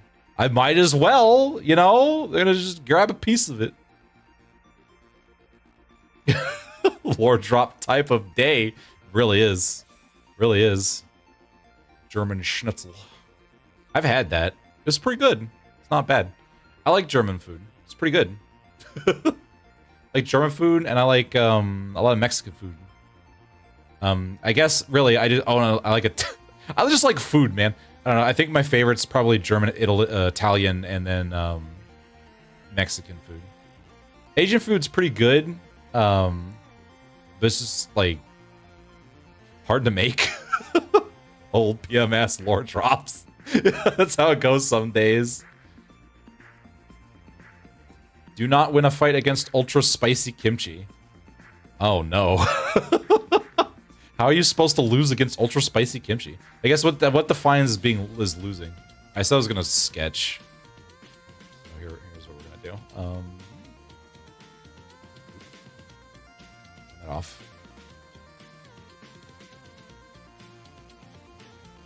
I need to shift everything over.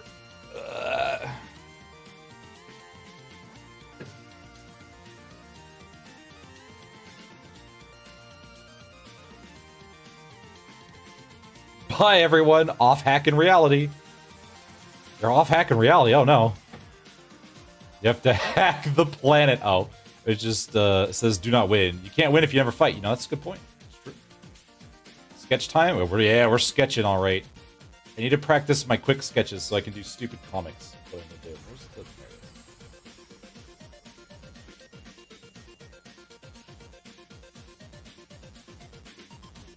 Soft and wet.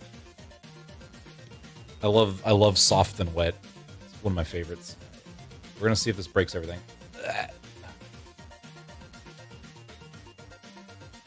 You could break those out. Never. You just take a bite of the kimchi and pass out from the spice. You know, that's true. I really like Indian food. All right, listen. My body doesn't like spicy food. Oh my god, the frames. But I refuse to relent, and I will do it to my own detriment. I will succeed. You can't stop me. Oh, that's the wrong way. I'm gonna do badly drawn Faust. Yes, there you go. Moist. Moist Finny. It's Moist Finny. Moist Finny, Moist Bloom, and Moist Co.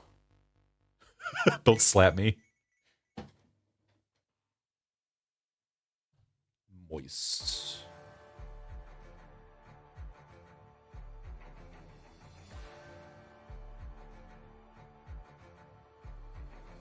Moist.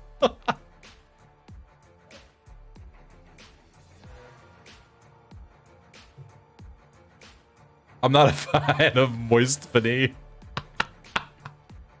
You like Moist Finny? Oh, come on.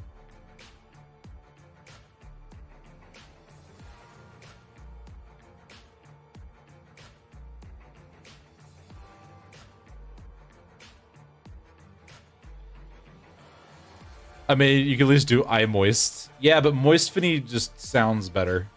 Rolls off the tongue a little bit better, you know?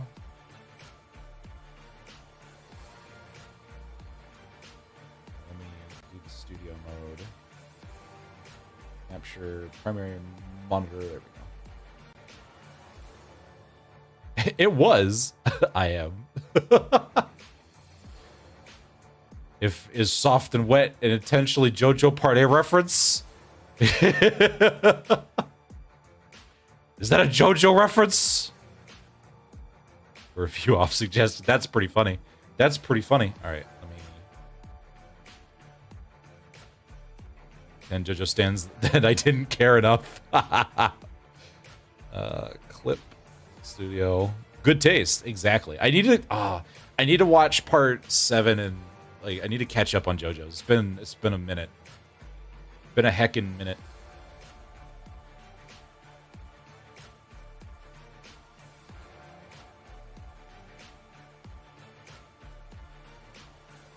Please minimize. Thank you. Hold on.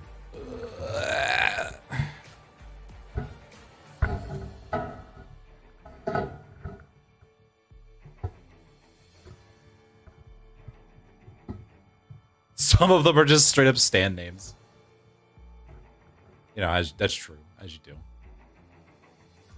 Oh, I'm gonna have to figure out how to move this camera. I need to figure out if there's like a wireless camera. Oh, you did it? Uh-oh. 4 part 5. I don't know, it just stopped clicking for me. I can see that. Now, part 5... Oh, God. That was, the golden one, right? That was the... Giovanni. That was Giovanni, right?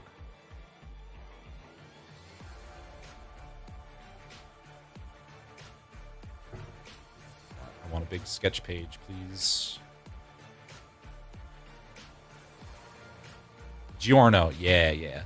I really liked part 5, but the problem is that part 5 was so good for me that I was like, oh man, I don't know if I can do part 6. Also, like, they released part 6 and like it just took forever. All right, can I move this over here? Kind of can.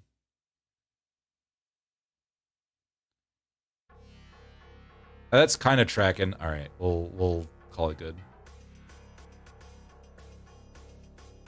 Wait until chat finds it, as chat do. Thanks, WB. I know, right? Like, gosh. I don't stop. Cease. Oh my god.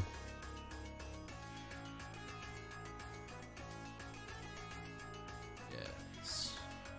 Yes.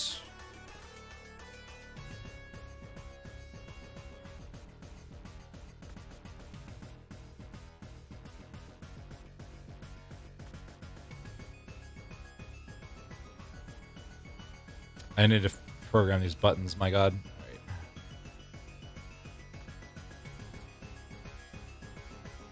Right. As if it's literally the first thing. Yeah, clearly. Alright, so the style I want to learn is... Hold on.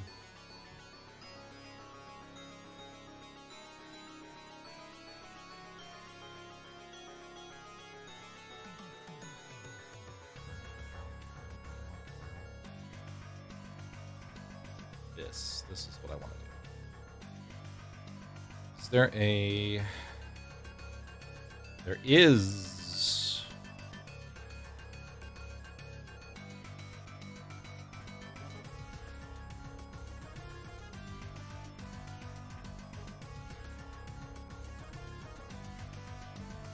I really like the way, it was the second one, gold ship. Highway Star, gold ship right there. And you're the one who did it, too. You did this to yourself, Ifity. You did this to yourself.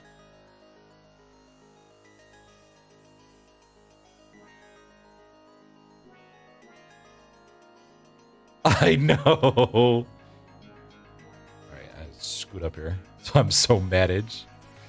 About to be drop kicked by funny Uma. I know, right? All right, what am I looking at here?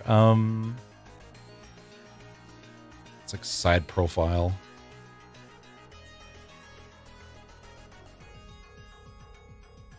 Looking at, what is this? Triangles.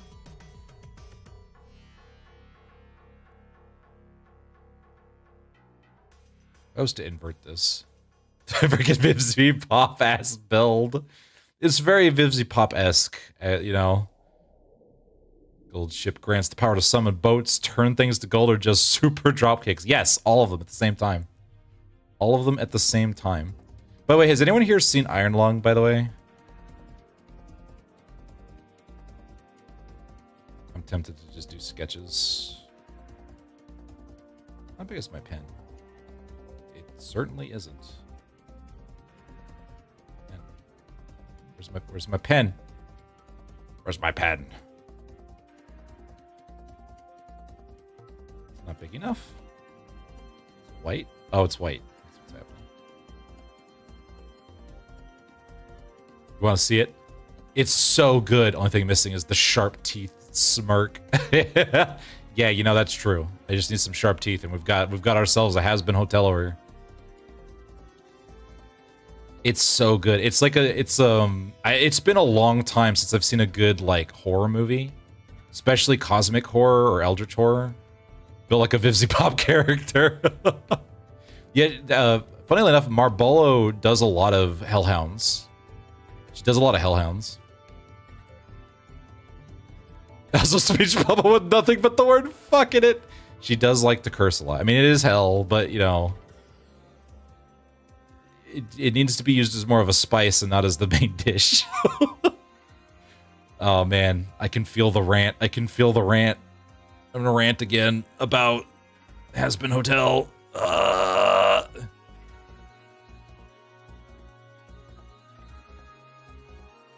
Oh man, I have so many problems with that show. Hell is where all the gay people go. Oh my god. I'm gonna make you rant about something. Not Homestuck, please. It was such a good thing, and then it got fucking. I'm just gonna. Oh man, and how they shot Dave Strider with the fuck beam. They did. Why did they do that to my boy? They hit my boy with the fuck beam, and he just like he was such a good narrative character about the like the whole toxic masculinity thing. It was so well done. And they just made it just awful. It was so bad. It's like, why would you do that to him? Like, oh, dude. Jesus. His whole thing is he's cooler than you, so he doesn't really need to cuss. Yeah, that's the thing. He has like, he's got feelings for John, but he doesn't, but that's not the manly thing, right? So he has this whole cooler than you facade going on, and he's really good at it. Like everyone, he masks so well that everyone buys into it. And then so he builds himself up on this thing, and it gets him into trouble. Like it causes problems in the future. And then the trolls happened, and then I fucking hate the trolls so much. I think the only character who cussed less than him was Roxy, I think. Was it Roxy? I think Roxy. Well, the trolls happened, and then they were cussing constantly. Well, at least one of them was. I don't like the trolls. I don't like the trolls. I don't like the trolls. Some of them were fine, but the rest of them were garbage and useless and pointless, and I hated all of them. The last real war, they caused a lot of problems, what they did. I don't know. I just don't like the trolls. I don't like the trolls. All right, I'm just going to kind of use this as a template.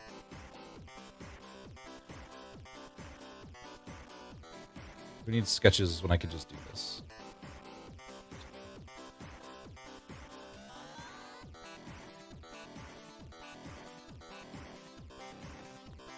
Oh my god, the snoot.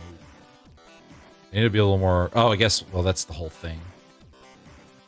Like, the closest was when they broke his legendary weapon, and because he was alone, he just went off and was like, legendary Welsh piece of shit. Exactly. I'll take Septimanes under consideration. Oh. D&D game is over. Can now be clever. Oh, hell yeah. How did your D&D game go? What you guys doing? What edition? What edition are you playing? I'm not doing more Umas. Well, that's unfortunate. How could you do this?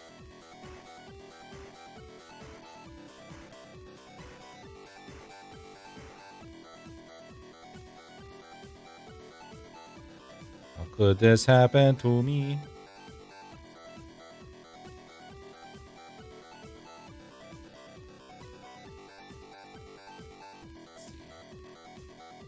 Profile, man. Profile. I'd have 3 more in there. I've had those sessions playing Strahd, missed every swing. Oof! Septima, the stand. The rogue was one-shotting everything. Ah, was the rogue doing the rogue thing where they sneak attack and then they hide again immediately? That could be rough.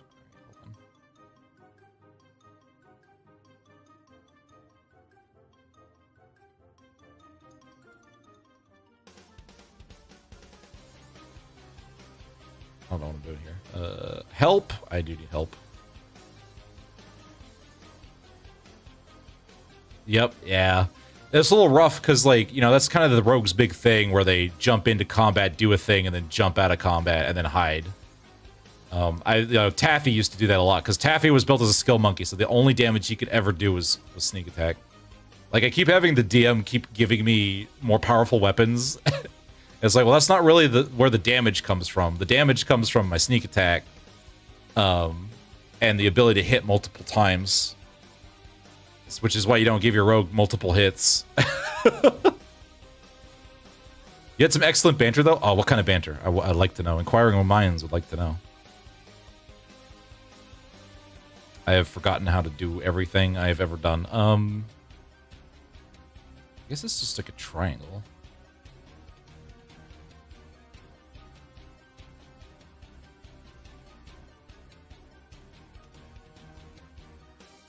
That's a snoot. So just 3d6. Wow, neat. It's almost 1/3 of my actual damage now. Yeah, basically. Couple examples. The hazard pay is fantastic. If you don't hit next time, I'll hit you with lightning. I've been seeing a lot of people do Curse of Strahd recently. Have they come out with like a module pack or something? Start with the snoop this time.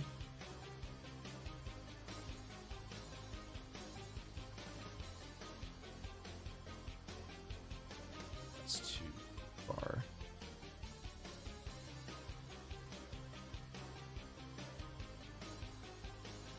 Actually, there's kind of this.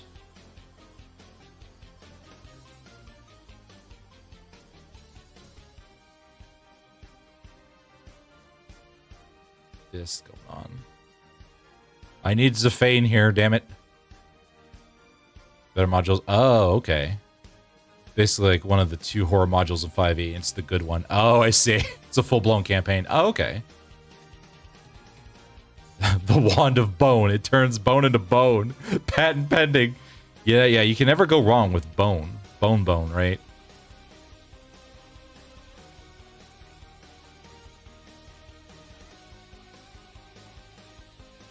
I used to draw furries so much, and I don't. That's too much of that. That's like the neck down there.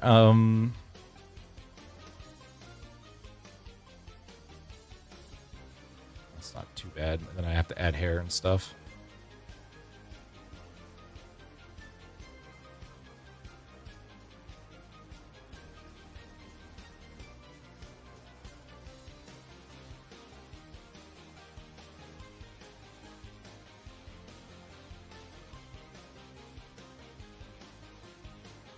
You can't color in very well with the pen here. I'm just not gonna try that. Okay, who here has devil traits? Whoa. Podclair one slowly puts hat on to smother fire. It's Ifni. Ifni's got him. Good question. Wins wand. I kind of want to have one, an actual clearance. If someone starts whining for healing, just throw it at them. Just throw the whole wand at him. Just bam. Shut up, Fox Boy. What do you mean, you freaking backstabber? Gosh, jeez. I can't believe this. I'm trying to help you out. If you're still standing, I don't need to heal you yet. Exactly. Exactly. Oh, geez. That's awful. Slower. So that's my problem, is I tend to, try and draw way too fast.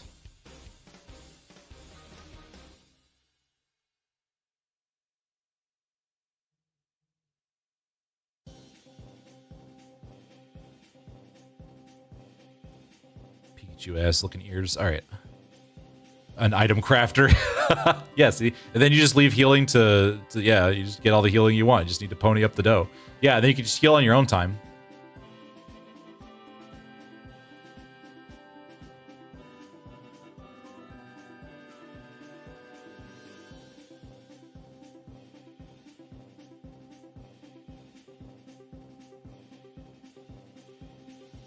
That is a wacko place for that. All right.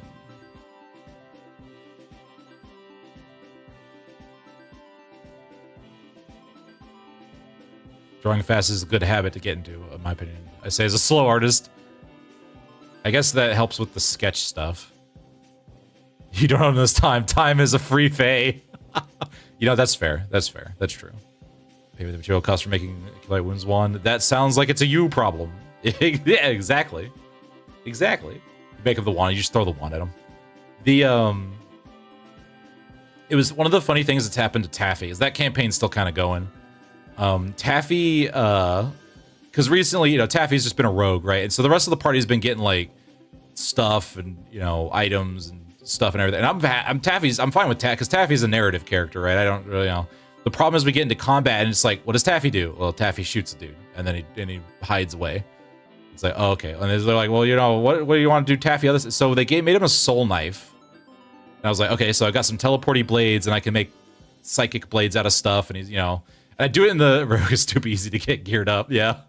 And he's doing like the pizza eating meme, you know, because he's got some because the thing is, like, everyone gets these cool powers and they take to him really fast, but I'm having Taffy really struggle with his powers, right? So he gets these knife blades and he doesn't know really how to use them. You know, he's gotten to the point where he can throw his teleport blade, and he knows how that works. So he'll chuck that. I like being a barb and tanking blows personally. Oh, that's really cool. Dex sneak advantage done. Yeah, exactly. One of the things he could do is make himself invisible. He hasn't quite gotten to that level yet, but he can make himself invisible. He can do all sorts of really interesting things. Where does the eyeball sit? Is it on his front of his face?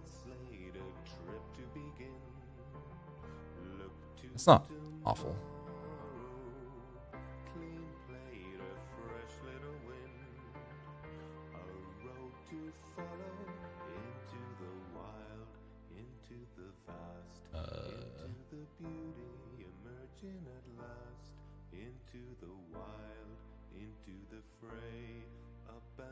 Something like that. We'll just leave that alone for right now.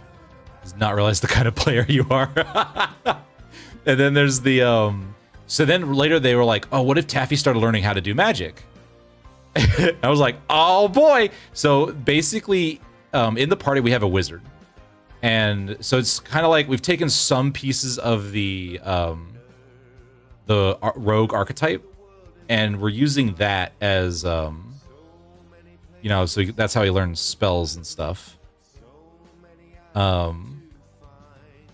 However, the way I'm having Taffy learn it was like he's got this really powerful wizard teaching him, but the Taffy himself is not learning the right spells. Because basically you goof around on every single campaign, and the last time you pull every ace up your sleeve, you had waiting. I do like to do that. I've done that a couple times. Where it was like, oh no, we have to get out of here. Like there was a moment where someone had died, and it was looking pretty bleak because everyone had already left, and the wizard couldn't quite get out fast enough, and had gotten wiped out by basically a sort of like a dark paladin. And we're like, oh shit. And so at least actively disruptive old man Henderson. That's a good way to put that, actually. I think my favorite line from today was my PC to an NPC. You're not very good at your job, are you? There's rolled nothing but ones. So one of the things that I had done, I need the actual eraser. This is killing me. It's like a 10. There we go. One of the things I had, the wizard was down on the floor, and so the wizard was trying to teach me some kind of spell. I can't remember what. I think it was like a lightning spell or something. And Taffy had incorrectly copied it down, and that was my justification for learning Tensor's floating disk, right? Is getting a feel for the campaign's plot. Reread the old man Henderson stuff is amazing. But the so he basically, it was funny because the wizard was like, where did you learn how to do that? And Taffy had Taffy respond like, oh well, I just tried to copy what you taught me, but I think I messed it up. So it's just this disc, so one of the things Taffy's really good at is movement. Like, he's not monk levels of stupid, but he basically, I cast Tensor's floating disc, scooped up the wizard, and then just bolted. And because the disc has to keep up with me, and Taffy has like a bunch of Tabaxi Rogue, like a shitload of movement and like climbing and everything else. It was basically able to just get outside of the mansion we were in before the rest of the party. They were like, what? I thought you were behind us. It's like, well, I jumped off the foyer and out the front door. Is that the wizard? Yeah. And then I got a spear thrown through my back, and that nearly killed Taffy. Oh, man. They have action, dash, move, bonus dash, reaction, tabaxi, double movement. Yeah, and if you pull that all out before the double movement, that technically counts, and so you double all of that. Cat-ass movement. Yeah, you get some cat-ass movement. They put in food effects, which is great. One of the foods you can get is roasted scorpion, and Taffy's kind of a foodie. So he's like, oh, hell yeah, roasted scorpion. So he got like a shitload of these roasted scorpions, and they didn't realize, I don't know if it was intentional or not, but I don't think the DM realized the scorpions, when you eat them, give you haste for 1 turn. And I was like, oh, really? Yeah, it's exactly 7 or 6 seconds. So what happened? What they gave you? What exactly? So we were in a race. It was a big competition race, and Taffy was like, "Don't worry, I got this." So we get in there, and it starts, and Taffy rolls pretty bad on his initiative, so he goes last. And so it gets to Taffy's turn. I was like, what kind of action does it to eat this thing? And they're like, oh, it's a free action because it's just food. And I was like, oh, really? So I ate it, and then I dashed, double moved, and did cat movement, and I think I moved like 400 feet in a turn. And so, and then I coupled that with my teleportation blades. So basically, I zipped through a third of the obstacle course. Through my and then used it to ramp up and off of a slope, chucked the teleportation blade across all of like the map, and skipped another like 2/3 of the, so I was basically after the first turn was like about a turn away from the finish line. He literally moved like 90 miles per hour for a turn. Zoomies, if you will. Zoomies! Yeah, I was like, I think one of the other players was like, are we sure this isn't a blue hedgehog? Gotta go fat. And so I basically just zippity warp. I moved so fast that all the traps tripped behind me. So basically I just blurred through everything. All the traps went off, and then I teleported to near the finish line. Tabaxi monks are fast creatures. They really, I was like, this would be even worse if I was a monk. Tabaxi breaks so much shit. The rest of the party was like, I'm sorry, what?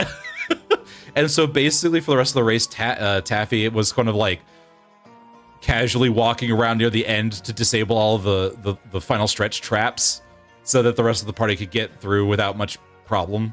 The PLR was like, see, where you just run in place, yeah, just and then just poof to Tabaxi monk rogue. Oh my god, I'm gonna take like 3 levels of rogue or monk. The problem is I don't know if I can justify Taffy becoming a monk. That might be a little difficult. All right, so this kind of goes lately. Oh, that's the eraser. Do you even have the whiz? He does not. He's got what, 10 wisdom and I think 13 int.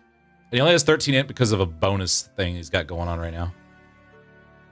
He's, I think, at 19 dex. He's got, I think 12 strength.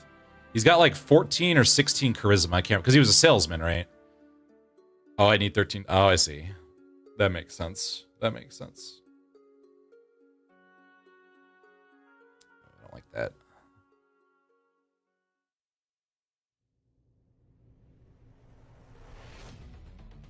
I don't like that. I don't like that either.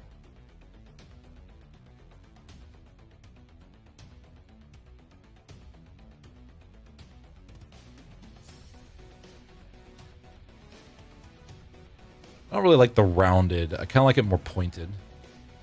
Stat thresholds to multi-class in and out of a class. Okay, that makes sense. I never really multi-class. I am very I'm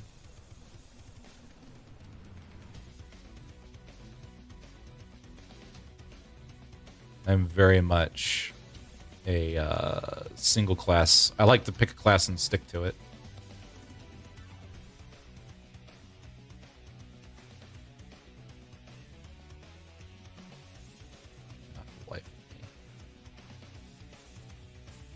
It's not awful, but I kind of need it to be, let's see, certain class concepts real fast and multi-class, which is fair, I just like to, like if I make a stupid decision, I am down for being dedicated to my stupidity.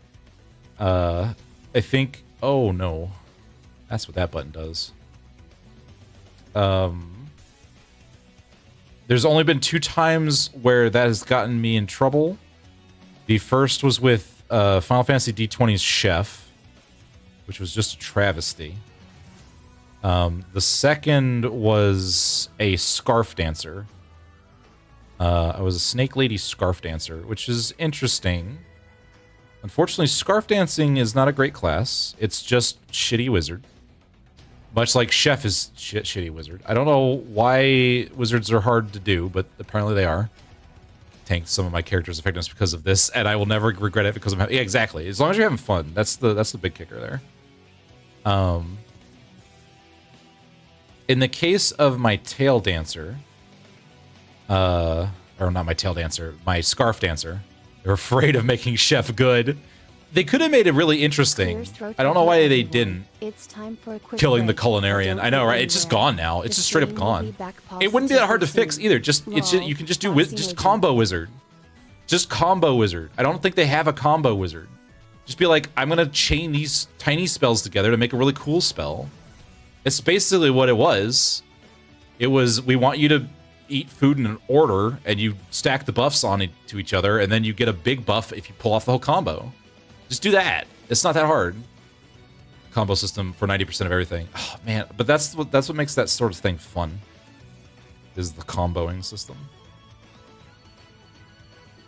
I need to figure out about his eye. He's like blind over here.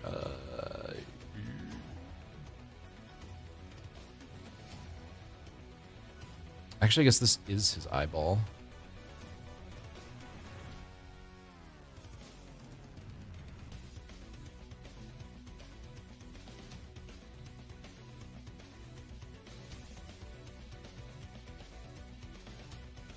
So I'm making these too far apart is what I'm doing. You're gonna have to respec a character straight up. Oh man, really? Ugh. Oh, that's a steep curve. Also a steep curve.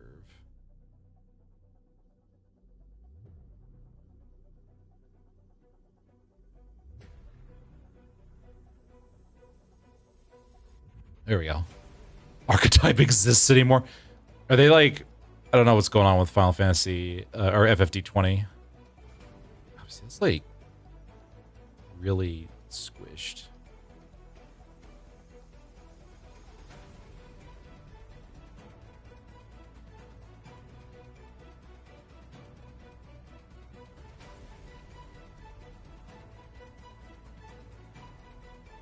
I need to keep it in line with the...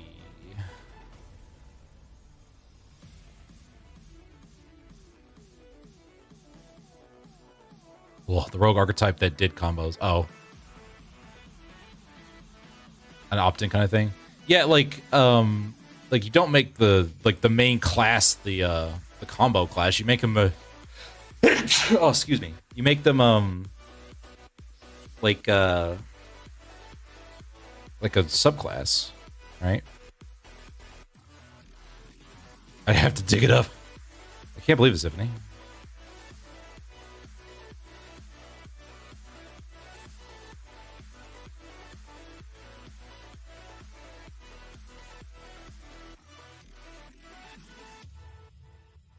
That's not bad. I like that.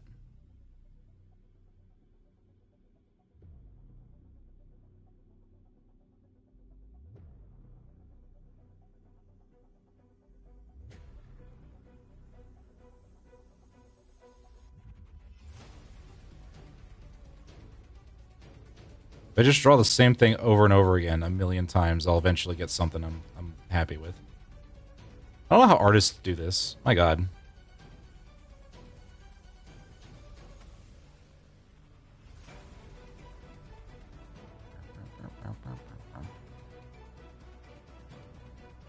Dude, that surprised me. Slivian has combos. Bless you. Thank you, Aiko. Oh, system. I think it kind of forced things. Oh, did they make a club monk was way too powerful and then it just...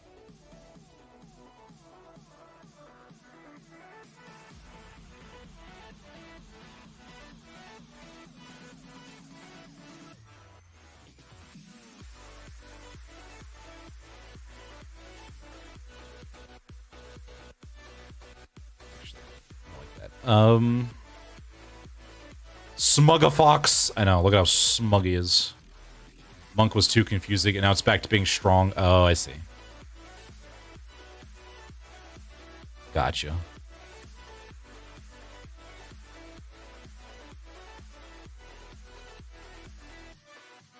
Oh my god. I need to make some volume here.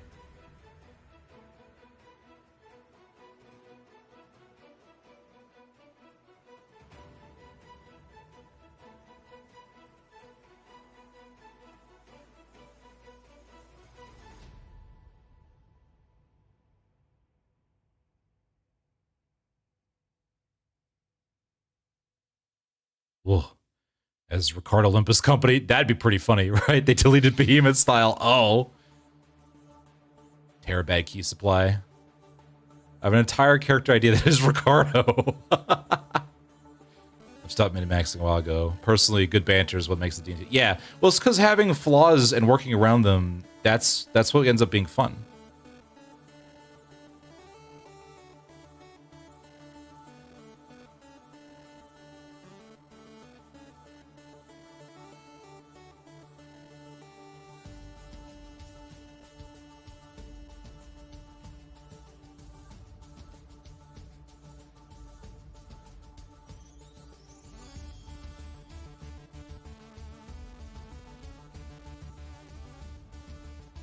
It looks better with hair. This is why I used to do pixel art, because I was bad. I was bad. A person who wants to hyper-optimize. Oh, oof. Fun and function of fights. I don't care. Listen, if I'm unfunctional, I just deal with it. I will just... Listen.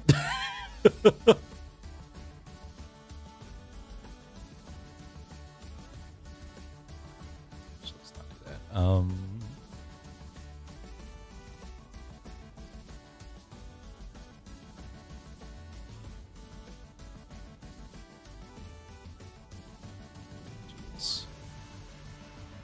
I want this kind of. Want it more.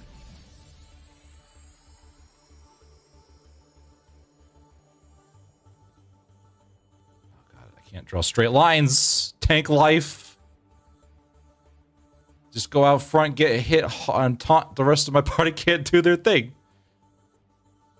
Our Teeth campaign a little bit better. Oh, I keep saying Rooster Teeth. It's not Rogue Trader. God, I don't. Rooster Teeth has just annihilated my ability. Like, had not great. It's really hard to find a good tabletop group these days. It's really difficult.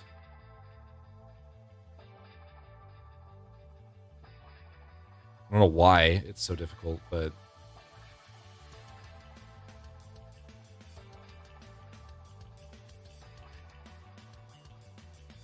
From high school. Yeah, basically, it's like if you got one that you started with. Because, so here's the thing about interacting with people, right? As a content creator, it's really difficult because you have to get used to, like, people. Dealing with people is difficult because they're not always malicious, right? You have to think about it from like their perspective. Like, what is it like from their perspective? What are they experiencing? Why are they like this? And so trying to get used to people is rough. Because you got to figure out how to integrate with them, what their quirks are, how they interact with everyone, how they talk. Getting a CR as professional VAs. Matt Mercer, and everyone wants to be Critical Role. There's also that, yeah. That's the other thing, is everyone really wants to be like... you need to throw in professional improv artists. Clash of personalities. Yeah, it's trying to get people to communicate with each other and not past each other is very hard. As for the Critical Role thing, like, I would love to do D&D content, but the problem is that everyone wants to be Critical Role. Everyone wants to be a high production kind of thing, and it's like, that's not exactly gonna work. Because you need a group of people that are willing to, like, deal with each other. Professionally, like, semi-professionally, like, I don't know. It's not something you can do with a bunch of people who've never played D&D before and who haven't DM'd before and who don't make content. It's like, there's a lot of things that have to come together if you want to do content-based D&D. You need to do sillies, yeah. Yeah, you have to do silly stuff. Just do silly, funny, things. Like, trying to be dramatic is difficult. Is very difficult, because you gotta improv, like, dramatic scenes and do a lot of, like, it's rough. Fade in the background, but not streaming it. Not yet, at least, if ever. Your thing, not someone else's thing. That's the other thing. So that's the thing about content. I'm going to talk about content for a second. All right, so here's the thing about content creation. There's 4 rules to content, or sorry, three rules to content creation. One is to post consistently. The other is to find your niche, and there's some third thing that I can never remember. Here's the problem: is that either you find a niche and you need to stick to it, but you can't really do somebody else's niche because that niche has already been filled. It's why my Limbus content's so popular, because I do funny, silly stuff in, for, Project Moon, Limbus funnies. Nobody else really does that. It's always lore videos or combat videos or guide videos. You don't really do, and a lot of people say it's like a one trick. You got to branch out and everything, and that's fine. But that's not always useful. It's not always going to work. Like if you're doing stuff like VR content, or you do nothing but art draws and stuff like that, trying to do something else is difficult, because if everyone is doing something else, then you're just kind of unfocused, and you don't have a group of things. You don't have a thing that other people will find interesting, right? Because if I have people who are here for my Limbus content, right, they're not going to give a shit about me drawing, right? That's the thing, is you have to find something that you like to do, and then you have to stick to it, because then other people who like that thing will then come to you. That's why variety content's very difficult, and that's why like I started as a variety streamer. That doesn't it's okay, because I can kind of figure out what I want to do, which really seems to be like skit stuff is probably where I need to focus my efforts and attention to. Because just doing random video games is not a very good idea. That was the eraser. Doing like random skit things, maybe doing like learn-alongs. Like today I have this guest star who's really good at doing this thing. You guys want to learn how to do this thing? Here's how we do this thing. Which, speaking of, next weekend, Rowan's gonna help me with some more music. Let's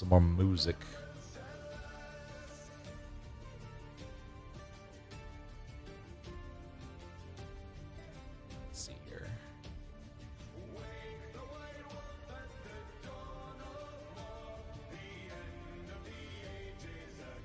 Made his hair way too short. It's just gonna be like a million faces. Just draw the face over and over again. Which I guess, real quick, actually, I wanted to show off one of the things I wanted to do. There's a Keaton. I think it made his schnoodle a little too thin, a little too long. Needs to be more blocky. Love content creation. You don't gotta follow the rules. Consider your thoughts on content. TM. Content TM is just a delightful whirlwind of entertainment and fun. Fae Wilds vibrant and lively. Do tell me more of your thoughts on it. You don't gotta follow the rules. Yeah, I don't know, it's really rough, because like, if you don't focus on a niche, then you're really banking on people following you for... Then my niche is really just the personality. You're here to listen to me rant about random goofy stuff because I'm a funny guy, and less of what I'm actually doing. He looks like he just stole 40 pies. 40, as many as 4 10s, and that's awful. You stole 40 pies, guys. 40 pies. I wanted to, because I'm struggling with this song. Keaton drawing in this economy? I know, right?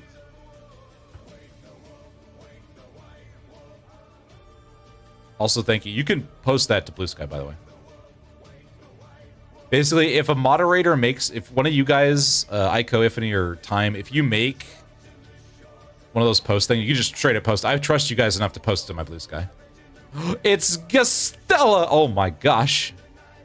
You have 5,000 points? What are you gonna do with them? How you doing, Gastella? Gastella, when are you gonna get back? When are you gonna come back into the VTuber space? Come back. I was actually just talking about Taffy. I don't care about that. Take me to my project. No, stop. Projects. I'm getting smiled at. Oh no. Getting smoiled at. Oh. I need to make it so that making those gives you some EXP. I need to tie everything to the EXP system. Ah! Oh my god, the smiles. Hold on. I'm just gonna put this on my drawing tablet, it's fine. I was here. Also, when VTuber Twitter stops being scary and discouraging. Don't just get off of VTuber Twitter. VTuber Twitter is trash. Don't even go to Bluesky Twitter. I mean, wait, Bluesky VTubers. There you go. That's what I was talking about. Did my Taffy stories entertain you? I was talking about the time Taffy ate crack scorpions. Crack cocaine scorpions. Learning the Kingmaker system and destroying it. That's always a fun system. It's always a good system. Question is, why you care about Twitter has to say? Yeah, so here's the thing. Listen, make the thing. Make the stuff. People are always going to be like, I don't like this, or it's stupid, and I don't want it, but just ignore it. It's stupid. It's pointless. Like, they're going to say it's criticism. It's not. Don't worry about it. It's not even valid criticism. It's not even good criticism. It's like, I don't like this is not criticism. Just ignore it. Just do what you want to do because you could do it. It's better that it exists than not. I'm sorry, a what? I can't believe you didn't tell him about the time Taffy turned into a butt spider. Oh, that's right. Taffy turned into a butt spider. All right, listen, we had talk about the butt spider. Jesus. Okay, so we needed to pull a cart, and I can't remember if the horse was out of commission or the horse just was too slow. We needed to pull it really fast, and the butt spider, the butt spider. Hello, Ocean Bay. How you doing? The ocean is here. Just tell them about my character's best idea in this entire campaign. So Narshellus has polymorph, and I love polymorph. One of the funnest things to do, I think it's become almost a running gag, is we polymorph Taffy into things. Yeah! So there, we polymorphed Taffy into like a tiny spider before. We've polymorphed him into, I think, a kobold once.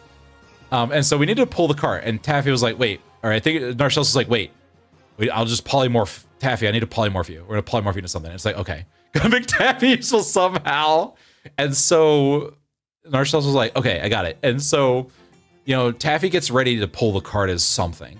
And then Narshellus decides, I don't know, Gastel, what you were doing. You were in the monster manual, and you found, I don't remember, it's got some name, but it's basically like a 40-something legged spider thing that it doesn't have a mouth, it just has a butt. It just has a butt mouth.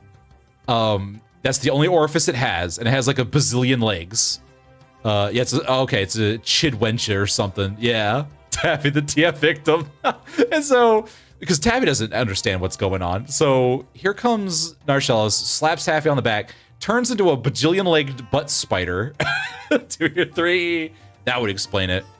And it was like the traumatic experience. And they hooked up Taffy to this thing, and Taffy just goes screeching down this open plane, pulling this cart really fast as a butt spider. 15 billion books for it. And it was awful. So now Taffy is terrified of this thing that he had to become for, I think it was an hour. I think polymorph lasts an hour. We got to our destination, but good lord, was that horrifying. Taffy was like, oh, please never again. And so Narshellus was like, hey, you want to be the butt spider again? And Taffy just immediate PTSD flashback. It was like, because, I don't even know if that thing had eyes. I think it just had a mouth butt, and that was it. It was like it was some kind of underdark creature. Why am I getting moon dunked? I can't believe this is what you're gonna do with your points. You're gonna throw the moon at me? Want to be a butt spider? Ah, exactly. I can't believe this. Can't believe this. I'm getting mooned. All right, goodbye, cruel world. Goodbye, cruel world.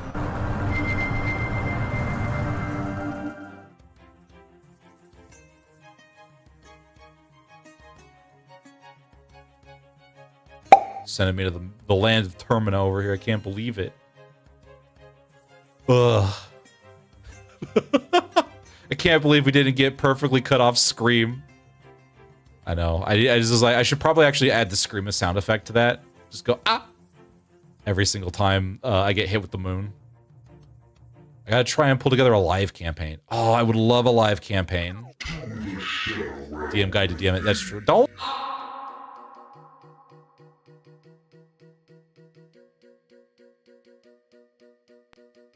I don't know. I'm only good at experience. Like, I don't know all the rules. I've broken so many of them.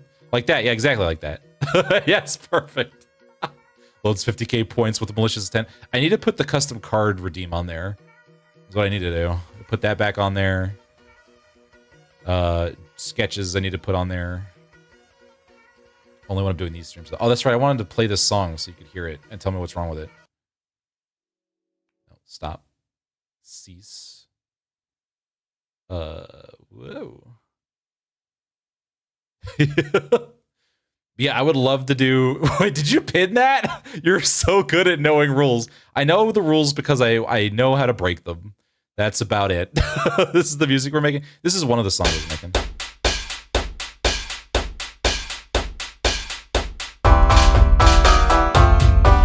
I decided to go with a banjo. And that's as far as I've gotten. I'm not sure what else to do. I think what's happening is Smart Note is messing me up too much.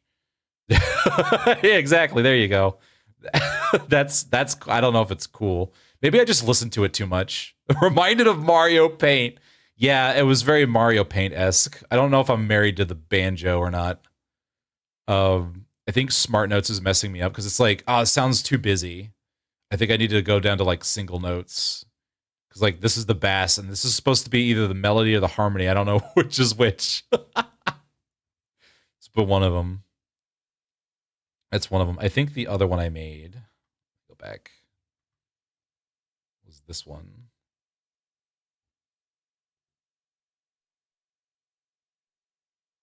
Ugh. The one where I was like using samples. I was actually pretty happy with this one. Oops.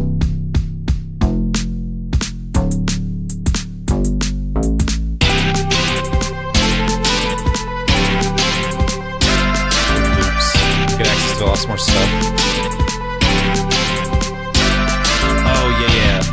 I was actually instructed. I was instructed by Rowan to use BandLab until I knew what I was doing.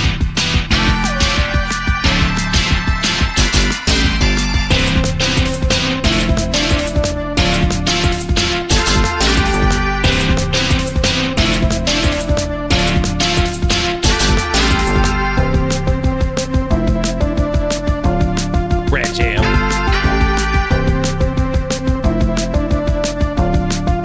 It's all digital. I'm not fancy enough to have my own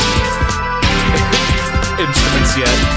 I'm not allowed to pull out the instruments, despite being a bard.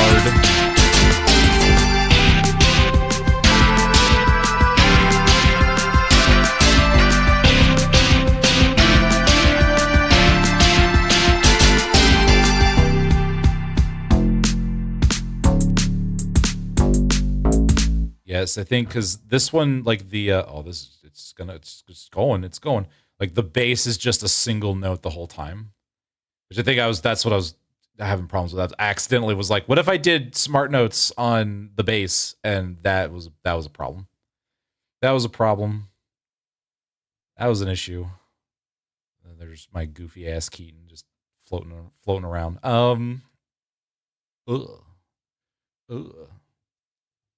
Most of this was just chatting, is what this ended up being. If you need anything for a bass line, oh, you know bass lines. Oh man, I might ask for samples, bass samples, because like, good lord, I know I'm not supposed to build a song out of samples. That's bad. Don't do that. You play bass. Oh my god, I could get bassist notes. Oh. Art and chat, the best kind of stream. Exactly.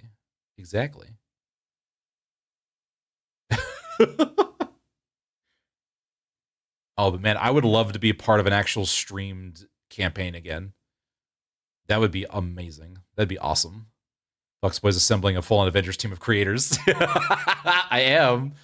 Largemouth or smallmouth? Well, I think the largemouth ones, aren't those like the ones you want to catch? Like I'm not a bassist, I don't want to be a bassist over here, But like, you know, just the big mouth ones, I think are like those are like the ones you want to catch, right? Those got more bass to the bass, right? Chatting and distracting the fox, as one does. Yeah, you know, as one does. Wants to get Foundry up and running, perchance. Oh my god, that'd be so cool. It'd be so awesome. And this is what I leave the stream at. Don't leave, Ifany! I can't believe you would leave. I guess it is that time. I did delay an hour and a half because I was busy dealing with the grocery stores. You need sleep, do you though? Do you really? Do you really need sleep? I got a little bit done. I did a little bit of sketch work. Did a little bit of these chatting art streams. Oh, you do? Oh, maybe I don't know. Maybe I'll have Fridays for these where we just hang out. Oh, I didn't turn Pretzel back on. Skit writing is a little difficult because it's like if I don't come in with a really good idea for a skit, we just kind of stall. I can't. Wow, Ifany. Night to everyone but me. Oh man, can't believe this. Surprisingly busy. Well, I mean, you know, being busy is good. I don't want to be like, you like hearing me talk about just random stuff. Oh, that's kind of interesting. Okay, that's good. Interesting. See, this is what I need to do apparently is just randomly talk about stuff. Randomly talk about, hey guys, do you want to hear the intricacies of electronic tagging systems and how I have to ask stupid dumbass questions so that I can get investors to be like, maybe we shouldn't do that? Oh man, you want me to hear me about how I do people manipulation so I can prevent people from bolting AI into your electronic tagging systems? Whoa, you're funny. Oh, I'm funny. Oh, that's I think one of the greatest things you could compliment me with. I'm glad I'm funny. I always worry that I'm not funny. For like 30 years, it's amazing to hear you rant about things you're passionate about. You're gonna compliment me? Oh no, I don't know what I'm gonna do. I don't know what I'm gonna do. You can't compliment me. What am I supposed to do? Oh. Hey guys, want to hear about Trig and how I used it to plant bombs in people's chest cavities? It's basically, you just shoot it. Oh, don't banish me, no!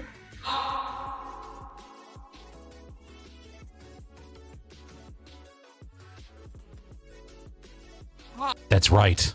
I could teleport bombs into your chest cavity at a whim. It was you. You are the cringe-ass Nene baby of legend. I can't believe I'm the cringe-ass Nene baby of legend. Renata is so funny and is a great talented creator. I'm gonna die now. You've just, I can't believe you've done this.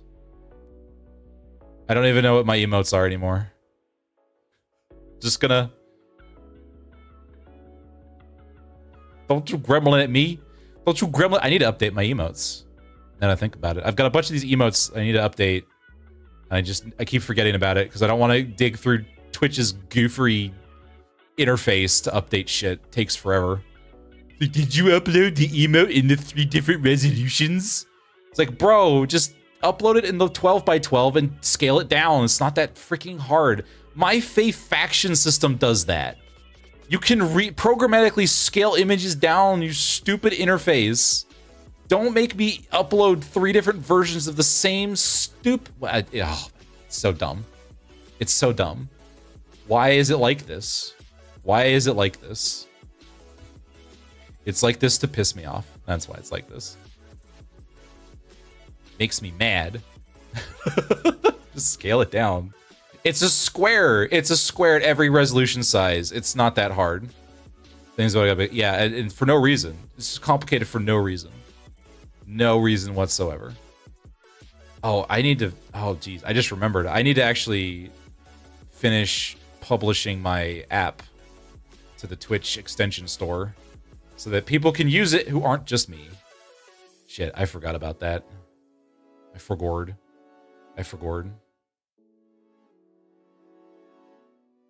Yeah, I'm gonna hang out for another 30 minutes.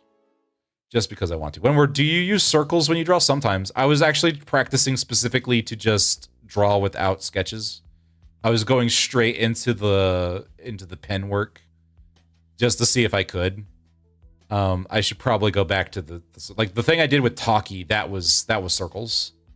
I actually did a sketch stuff first, and then I went and made a layer and drew over it, which is probably what I should do. I didn't this time because I was like, I want to get fast at doing this sort of like black and white monochrome sketch stuff on a single layer, so that way I can do sketch redeems and comics. Practice makes perfect. That's true. I have this rule where I do at least a little bit of song work, a little bit of drawing, and a little bit of skit work at least once per week, so that I don't get rusty and lose all my skills. I also need to do Blender stuff, but I just been not able to do it. Practice, reduce the art piece to shapes and go from there. Yeah, that's true. It's best to understand how things be constructed with shapes. Yeah, I really should probably be doing this instead of just trying to just draw it, raw dog it. I should probably be doing the actual sketches. Grab you for a drawing. Yeah, exactly. I love having guest streams where I learn things from VTubers. That's kind of, I'm hoping that I can dedicate my Fridays to that. Because one of the things I need to do is dedicate my days. So that way you know, Friday is the collab day, Saturday is the whatever day, Tuesday is the game day, Thursday is the collab day, you know, that sort of thing. That's what I need to sort doing that. Oh, hell yeah. I didn't know if I wanted to do, like, just games in general, or if I wanted to start going retro games. Because, like, I'm enjoying Gunvolt. Gunvolt's fun. It's just really hard for me to do funny quips and to play that game at the same time because it demands a lot of my attention. Do it! Retro games would be so fun. They would be. And plus, they're a lot simpler, and my brain can do multiple things at the same time. Like, Gunvolt 2 was great because I could make Gunvolt an idiot and just have the stupidest shit come out of his mouth for, like, 2 hours. But when I actually have to play the game, boy howdy. Limbus Days when Limbus happens eventually. Oh, that's right, Limbus Days. Yeah, when Limbus happens, I gotta stop all content and do Limbus for about 2-3 weeks. And then we can go back to your regular schedule stuff, you know. You would be a great comfy streamer so fast. Listening to you talk about why you know about different games. I really want to play Legend of Legaia, but that's a long game. Retro games. Oh my god, Ray Allen has come from the depths. Holy shit. Hey, Ray Allen, how you doing? Ray Allen, you even commented on my music video that I released, my short. Like, holy crap, I've summoned Ray Allen and Gastella into a single stream. Holy jeebus, is the star of the stars aligned? Oh my god. Oh, it is amazing. Yeah, it's true. Long but amazing. But I know you more than maybe Hapsai one day could. Oh, that would be so cool. I could have so many cool people teaching me how to do things. All baby. For better or worse. Yeah, I mean, I know people really like the Limbus stuff, and it's fun to do. It's not awful. It's pretty fun. Like the VA stuff is pretty good. It knocks my voice out, you know, for a good week after I do it. I feel like I want to die. But you know, I think it's worth it. Actually, like it's been really good practice for voice acting. What I need to do is maybe lean a little bit more into voice acting. I keep trying to audition for projects, but I'd never get picked. Because I get it, I'm an amateur dabbling in voice acting. You don't want to get some unknown goofus who's a VTuber who, you know, doesn't have any projects under their belt, hasn't really been involved in any productions, that sort of thing. What are some of your favorite games you want to share with your audience? Okay, so I originally came from Bimbus, but stayed for everything else. Oh, well, thank you. I'm glad my other stuff lives up to the expectations of Limbus. That means a lot to me. I like Legend of Legaia is pretty good. I love Legend of Legaia. I love it for personal reasons, though. I know it's like mechanically it's an extremely grindy game. Leveling is very hard. The leveling curve is very steep. Mechanically, though, I love the fact that the model changes. The models of the characters change when you equip things to them. I really like that level of detail. I would love to mimic that, but it's very difficult to do. I like it for personal reasons because it's one of the very few video games that my father actually played to completion, and I got to play it with him. It's a very personal game for me. I also like the Harvest Moons are good. I like Friends of Mineral Town. I played the shit out of that. Older games. Well, the original Legend of Zelda used to scare me. I don't know what it was, but it used to give me nightmares. Nowadays, I just plow through it. It's fine. But back then, it was like, ugh.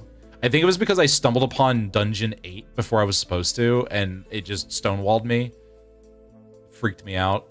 Mario 64, but that was because I learned how to speedrun it before I understood what speedrunning even was. So I was like, hey guys, watch, I can beat this game in 30 minutes. Bam! And then everyone was like, ooh, wow, ah, and you know. AoE personally. Oh, what is, I wanted to say Ashes of Creation. That's wrong. That's dead now. What is AoE? AoE and AoE 2 and AOM. Oh.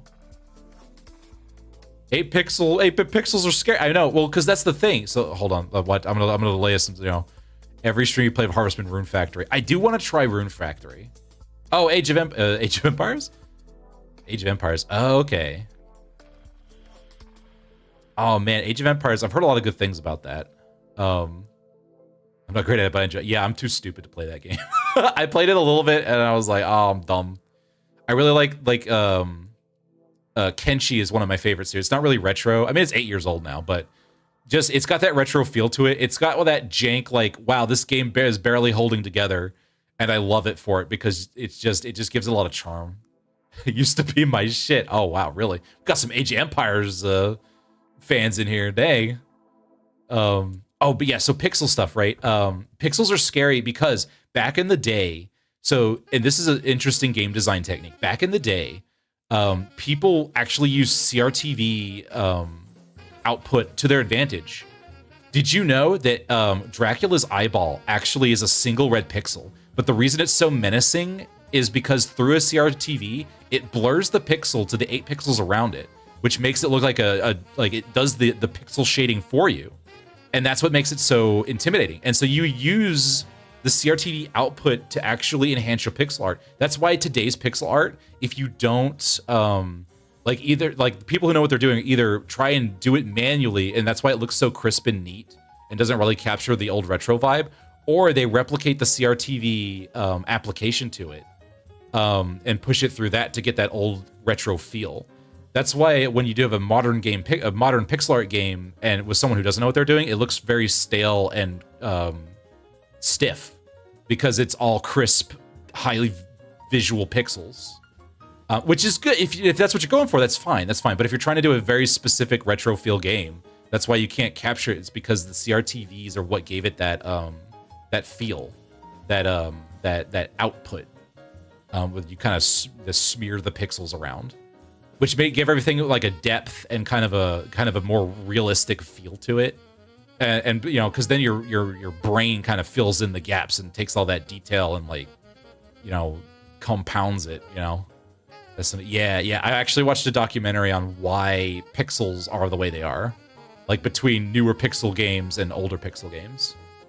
Now, that's not to say that new pixel, like crisp pixels, are bad. No, those are absolutely good, because you can get some very snappy, good weight to them. Like if you're doing something very fast, it's good to have that visual clarity. But back then, you know, you're running on, like, you know, 8 megabytes of RAM, right?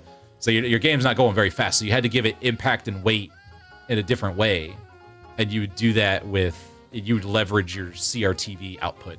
There's actually a lot of things that you could leverage, like, you know, I know a lot of people, like, nowadays we take it for granted, right? Maybe that sounds about right, yeah. Like, it's all about that whip crack style. Whoop-pow style. Yeah, exactly, that style. It's, yeah, it's like, you know, nowadays we take a lot of things for granted, like, you know, anti-aliasing and, you know, low poly models and, you know, render distances and, you know, not rendering things that aren't visible. But back then, that was unheard of. Like, you loaded that whole bitch into the memory, like, you had to, like, memory swap shit, and like, like that's why Crash Bandicoot was such a big deal when it came out, because it was, I think it was either the or one of the first 3D games that used object culling. Like the level would load in. That's why Crash Bandicoot levels are so wibbly and wobbly. They're so wavy, or when they're, you know, from a side-scrolling perspective, you know, they're either up or down or left and right. Or there's a shitload of fog, is because they were like, the PlayStation will explode if we load the whole level in with all this detail. So we're gonna like, hey, what are we gonna do? Object culling. And then they figured it out. You're gonna climb into bed. Alrighty. Have a good eep time. Have a good eep time. Eepy time. Good night. I haven't thought about that game in so long. It's an interesting game. Because they had to learn a lot of stuff about how hitboxes worked. Like did you know on the bridge levels you can actually walk across the rope because the collision detection was very rudimentary at the time?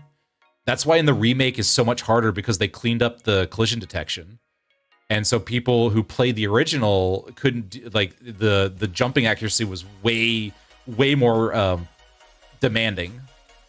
And so that's what increased, like, nothing changed, just the collision detection, and it made the game way harder. Also, I learned a lot about collision detection. Like, apparently you have low collision detection, high collision detection, and then, like, enemy collision detection. And then you have the actual, did you know, like, most of the level you see in modern day video games aren't actually collidable? It's literally just textures all over everything. You have a whole, like, invisible series of squares you're walking on. The real enemy in PlayStation N64 is the camera control. Okay, so the interesting thing is about camera control at the time. So back then, you know, in order to, like, the camera was a physical object in the game space. Nowadays, what we have is, like, you just have an object that you can just turn off collision with. But the problem is that when you started rendering things, like, the camera would get stuck in space. Like, if you turn off the collision, the camera would go into places that it wasn't supposed to, and it would render stuff that it wasn't supposed to render. Eventually, we learned about camera masking, where you can turn off collision, and when it goes into something, you put a mask over it so you don't see all the black void, and then you make the opposite side of a texture transparent or have some opacity, so you can see through the wall, and then your camera problems are fixed, and you don't get this wacky, oops, I'm seeing behind the void, and I can see this untextured tower off in the distance, you know, stuff like that. Or that you make it so the camera can dynamically get closer or farther away, or it doesn't get stuck on a wall, or, you know, it's a whole algorithm you can add, you pathfind your camera, that sort of thing. Or you just do the simple thing and you lock your camera, like if you're doing a simple kind of game, right? Like you just design the play space so that doesn't even need to be a concern. You don't have to worry about the camera if, like, you know, you have enough space for the camera to move around. You can kind of tell, like, because before it was like, oh, well, we'll just slam the camera up your ass when you run into a wall. That, you know, that doesn't work so well. And then people figured out, hey, well, you know, what if we had the camera try and move itself to open available spaces? Dark Souls is a really good, like Dark Souls 3, if you ever want to learn how cameras work, that's a good game to study. Because, they handle camera control pretty well. Also, like, the levels are kind of designed so that, you know, they don't have you, like, if they have you fight in claustrophobic spaces, then the camera is only going to be in one of two positions on the hallway, right? But otherwise, they usually have you fight in open spaces where the camera can kind of move wherever it needs to. So that way you kind of have an idea. Like, if you think about it, like, most of the bosses are in big arenas or on open bridges. You know, not a lot of spaces for the camera to get stuck in. I think there's some games even have, like, a camera collision box, right? Which is different from your object collision. So you don't have to worry, like, the camera doesn't have to worry about getting stuck on a pillar. It'll just go right through it, because, like, it doesn't need to care about the pillar. There's a lot of cool things you can do to get your camera to cooperate with you nowadays. Back then, though, it was like, you know, back in the Wild West of video game development, you know, like, no one knew anything. It's like, what's an object culling? Does it taste good? You know, that sort of thing. Okay, I said I was going to go for 30 more minutes. I went for 20. Ho. So, let's see. So, tomorrow, I'm planning to do Open Star Citizen. I'm going to try and start about 11 p.m. Or 11 a.m., not p.m. Because they did a new mission. I'm kind of interested to see. So they're close to actually adding in crafting and the new inventory system, which is very interesting. I'm very, I don't know. So like, I like to follow game projects like this. I know that a lot of people say Star Citizen's kind of like a scam, and I you know, I can see it. I agree that their monetization practices are bad. Were bad. They're not as bad anymore. I don't think they've released like one concept ship over the course of I think a year, maybe 2. But they're not doing concept ships every other day now. Oh my god, Ocean Bay. Gonna take the dungeon on all by yourself? I believe in you. I believe in you. Oh, then dungeon ended. Dang, I'm sorry. I believe in you though. I believe you can do it next time. Trying. But yeah, they've made a lot of progress nowadays. They've done like they've put in, you know, most of like the ships they've been promising are actually getting in now. When they announce new ships, they're either close to done or they drop immediately. They have a bunch of gameplay systems now. I just stood out here and watched you die. I know, right? You jumped in there and exploded. Can't believe this. Can't believe this. I can't believe. I need to actually put in other dungeons that aren't just the starter dungeon, so that like we can get some rewards going. I'm almost done with the final faction. Oh my gosh. Only one more faction left. And then, I don't know, I'll figure out something to do. I kind of want to do a kart racer game next. After the Fae faction system, I want to do a kart racer. Just to get used to the Unity engine. I don't know, it's like, I wanted to use Godot, but Godot's not... I keep running into people like, this is awful for 3D development. I don't like it. Use Unity instead. I'm like, oh... Like, apparently it's really neat for, even though it's not really, it was like 2D stuff was added in after the fact, I think. But I keep running into people like, I had to write this whole tool by myself or use this plugin or do this or do that to get Godot to do the thing I wanted to do. I was like, ugh. Ugh. That doesn't inspire confidence. Also, because it uses, GD script. It uses its own scripting language. Which is fine, I just don't want to learn another scripting language. I already know C# and JavaScript and Python. I don't really want to learn Godot, GD script. Like, please no. Like, it's like, and it's always like, well, it's based off of, and it's like, it's fine, but I'm gonna have to learn all the intricacies and the quirks and like, what does it do? And why does it do this? And why can't I, whatever. You know, I already learned StreamerBot, which wasn't even supposed to be a language. And then they changed one thing on me and they pissed me off. Gotta learn them all. I really don't. Please no. I already know like Fortran, COBOL, MASM, C++, C#, JavaScript, Java. I have brain space dedicated to Java, and I'm never getting that back. And it makes me irrationally angry. Like, why I went and learned Java only to learn that Java was an awful programming language. I made a game in Java. It made me mad. Java, you say a lot of funny words, Magic Man. Was like, Java's just very rigid. I don't know how best to explain it. It just feels very limiting. You gotta learn Temple, please God, not Temple OS. I watched the Down the Rabbit Hole for Temple OS. Oh my God, that's all right. I mean, it's very impressive. I feel so bad for that guy. Like, that was a very sad and haunting story. And it's very impressive that he managed to write his own OS. But please no. I really don't want to learn. I don't want to have to go to my nearest coding center and offer a prayer and a tithe so that my OS system will bless me with, operating RAM or whatever. What kind of game did you make? So it was, and maybe I'll bring this back into the Fae Wilds lore. I made a game called Mr. Blobs. So Mr. Blobs... He was basically this little guy. He was literally this. That's not blue. That's not blue at all. It was Mr. Blobs. I made it all pixel art. Mr. Blobs. He was this little dude. He was this little guy. This is not a good coloring pen. And the objective was stop. Cease. I need to learn how to color better. Oh my god. That's way too big. Alright, maybe don't use the paintbrush. But like, the OG Puddin', yeah, he was the OG Puddin'. It was Mr. Blob. So basically, I'm gonna need more space than this.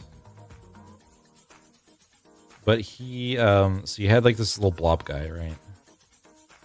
And then you had these big, pillars. Basically, it's what I made to learn AI. Like, art, like, not generative AI, like actual AI. So you had these pillars, right? And so what you did, these little platforms that would stick out, and then you had the big blue one at the top. And the objective was basically to, like, go up, right? You wanted to jump, you know, jump around and jump up, and the objective was to land on the blue pillar. And if you took too long, like, you'd have these red little lines that would slowly, god damn it, they would slowly every couple seconds they would add a new one and flash across the screen as time went on, and you didn't want to get caught down here. You know, mechanic, like, behind the scenes, it was just a big block that would move up, and if you were in it during the countdown timer, then you would die. And so you jumped between platform and platform, and then you had like this little dude up here. If I remember, he was a hexagon, if I remember correctly. But he was basically the whole point of the video game. He looked like a little Tide Advanced, is what he looked like. Little red eyes, and the whole point of his existence was to run into you. But he was pretty easy to dodge. But the whole point of this was to practice with AI, and he had little red eyes. And then our little blob guy had little blue eye or little black eyes down here. And so it was Mr. Blobs, and it was all done in Java. Reminds me of the honeycombs from Banjo and Kazooie. Yeah, exactly. He was a little like, it was it was just a basic platform. It was designed to run on mobile games. I learned a shitload about this, and not from my teacher. So fun fact, I made this game for part of my video game design course.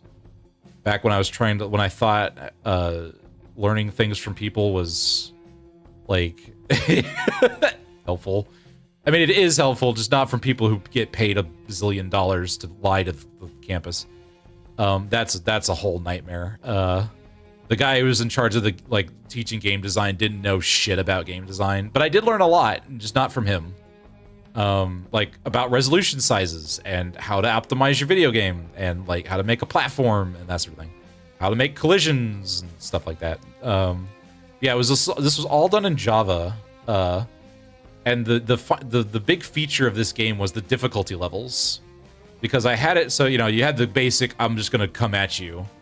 At least you still made the most of it.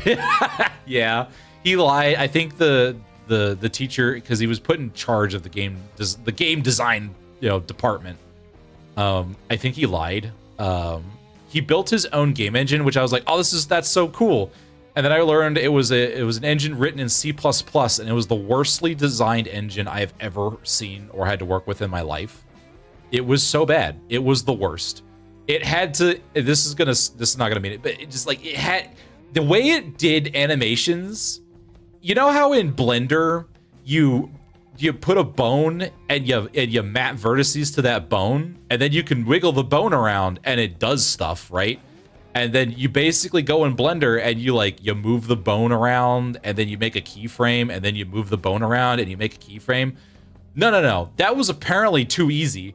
This stupid piece of shit, you had to pass it in a matrix of coordinates that would map the fucking vertices to the bone and then tell the bone how to move.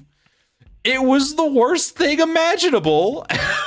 It was so bad. I hated every minute of it. It was so stupid. It's like, oops, time to do an animation, and then I had to come up with a fucking math, map so that I could punch it in. It took so much RAM. It was so stupid. It was basically a giant, it was like a math map is what it was. It was this giant fucking 3x3 grid copied 1 billion times with a bunch of coordinates in it. And then I loaded it into an array, and I passed it into the quote-unquote engine, and it was like, here's how the animations work. It was so janky. I eventually figured out that I could get the... because they forced us to use Maya, which at the time was the industry standard. It was back when Blender was a little baby application, and it was fairly limited, so we were using Maya. But I figured out how to get Maya to take all my keyframes, so I could animate in Maya, and then I could have it shit out the matrices for me, and I could just copy and paste them into the engine.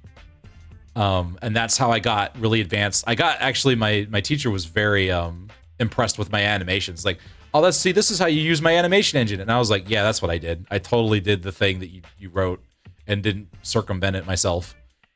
Good Lord. It was so poorly optimized. It was so bad. That engine gives me nightmares to this day. It makes me cringe when I have to think about it. It's like it didn't handle textures well. It didn't handle fog well. It didn't handle it couldn't do render culling. It couldn't do object culling at all. Period. I had to I couldn't load in low res models. It had to load the whole thing in at once, and it had to load them in at high res. Whatever you passed in there, it was in there. So what I ended up having to do to squeeze out as much optimization as I could is I made low resolution textures, and I had a distance algorithm that would detect how far away the player camera, not the player, because that was a whole mess in and of itself, but I could detect the camera. And I was like, okay, if you're this far away, this many wacko oingo boingo units, because we can't do things normal in this engine. If you're this many away, retexture the object with this low res texture, and then use the high res texture when we get close. And that's how I was able to squeeze out some optimization. Sounds like a horrible thing to someone like me who does nothing about game design. It was so oingo boingo units. Yeah, they're oingo boingo units. He called them SGUs, or as standard game units. I don't know what was standard about them, but because it was like, okay, is it like an inch? Is it like a foot? Is it like a kilometer? Is it like a meter? I don't know, because I set up a test environment, and I was like, okay, the camera is 14 of these SGUs away from this object I put in the world. And I was like, okay, it's that many units. And then I tried to figure out how far that was in real life units. And it came out to some wacky shit, 9.6 feet or, something like that. It was so weird. And then when you moved closer to it, it wasn't consistent. It wouldn't stay consistent. It was very weird. It was very strange. So it was like, wait a minute, if movement happened the way it would in real life, I should be 6 feet away. And I was 5.4 feet away instead. And I'm like, I don't understand what's happening. What's going on? It's so bizarre. It was weird. So there was weird, wacky oingo boingo units that I don't understand to this day how they work. I think I still have that. I think it doesn't work on, I think it works on Windows XP, and it crashes if you try to put it on anything else. So if I wanted to, I made one of the cool games I made was Red Omega. That was pretty neat. It was a procedurally generated space station with a boss room, and the way I did it was I turned off all the lights, so I made it very dark. I turned off the lighting engine, and I put a lighting engine, a light on the camera, so you could barely see where you were going. It was kind of like Dead Space. So you would walk around. I learned the camera was awful because I didn't really understand how to get the camera to work in confined spaces, and the station was all confined spaces. But basically, you were supposed to remember where you went, so that when you got to the boss room, fought the boss, and turned on the self-destruct, right, and you had to run out, the lights would turn on. And I discovered, actually, when people were playtesting it, that apparently changing the lighting, making it more visible, actually made it harder to navigate back out, even if you had memorized the way you came in, because you could now see more paths, and that actually just confused people. And I didn't think about that. I was like, oh, so people would often get lost and blow up before they could get to the exit. That's something I learned. I was like, okay, so messing with visibility can cause people to have some issues.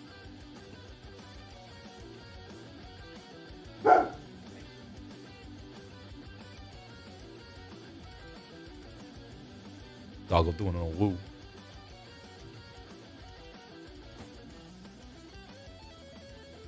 All right, yeah. So yeah, Red Omega was a pretty interesting experience. And then I haven't really made a real video game since then. I made Looks like there's pork. a quick ad Exactly. break, but I'll Dog. be right back soon. Gotta go refill my food and water bowls. Renard Don't is so go funny anywhere. and is a I'll great. be streaming Bro, again oh, in what a else did you? chicken. Man, Lol. I didn't even see that pin. What is this? oh, you pinned the. I'm gonna have to stare at that compliment now. I can't believe this. Borf. Yeah, there's a Borfin. There's a Borfin. Someone got a puppy and they're not training the puppy well, and so it barks all the time. And then that freaks out. That freaks out the Borfer, and then she borfs. Then she borfs. Okay, I said 30 minutes. Now it's longer. It's been longer than 30 minutes.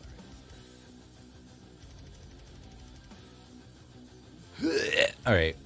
I'm not going to save this. I can redraw this. It took me like 5 minutes. Well, it took me like 20 minutes, but you know. Get appreciated, nerd. I know, right? I can't believe this. I can't believe this. All right, we'll go raid somebody. I don't know who. We're going to go raid somebody. Hello, Google Chrome. Thank you for being over there. Also, I need to... Aiko, I don't know if you know how to do this. Do you happen to know...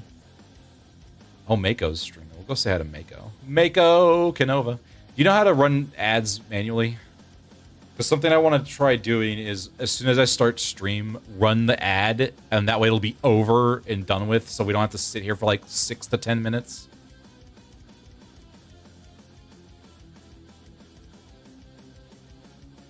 Oh, wait, is Mako about to end stream? Let me see.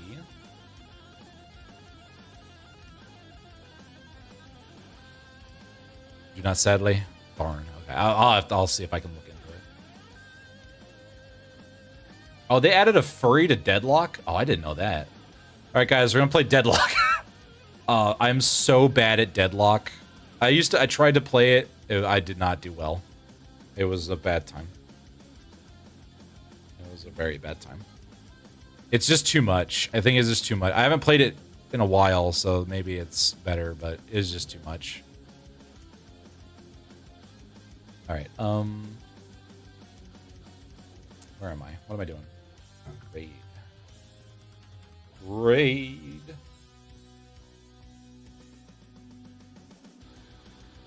Okay. I appreciate where everybody's stopping by. Oh baby. Yeah, Aiko, if you want to tell me in the mod chat, that would be very much appreciated. I do hope everyone had a fantastic time. We'll be doing Star Citizen tomorrow, hopefully, if I can stream it correctly. But until then, I hope you have a fantastic time. If I don't see you tomorrow, have a fantastic rest of your weekend. I will see you on Tuesday for Gunvolt 3. Oh, baby. Thank you for the raid, both Mizla and Apollo. I appreciate it. Hope you all have a good night. And until next time, take it easy and stay safe out there in those Fae Wilds. Bye-bye.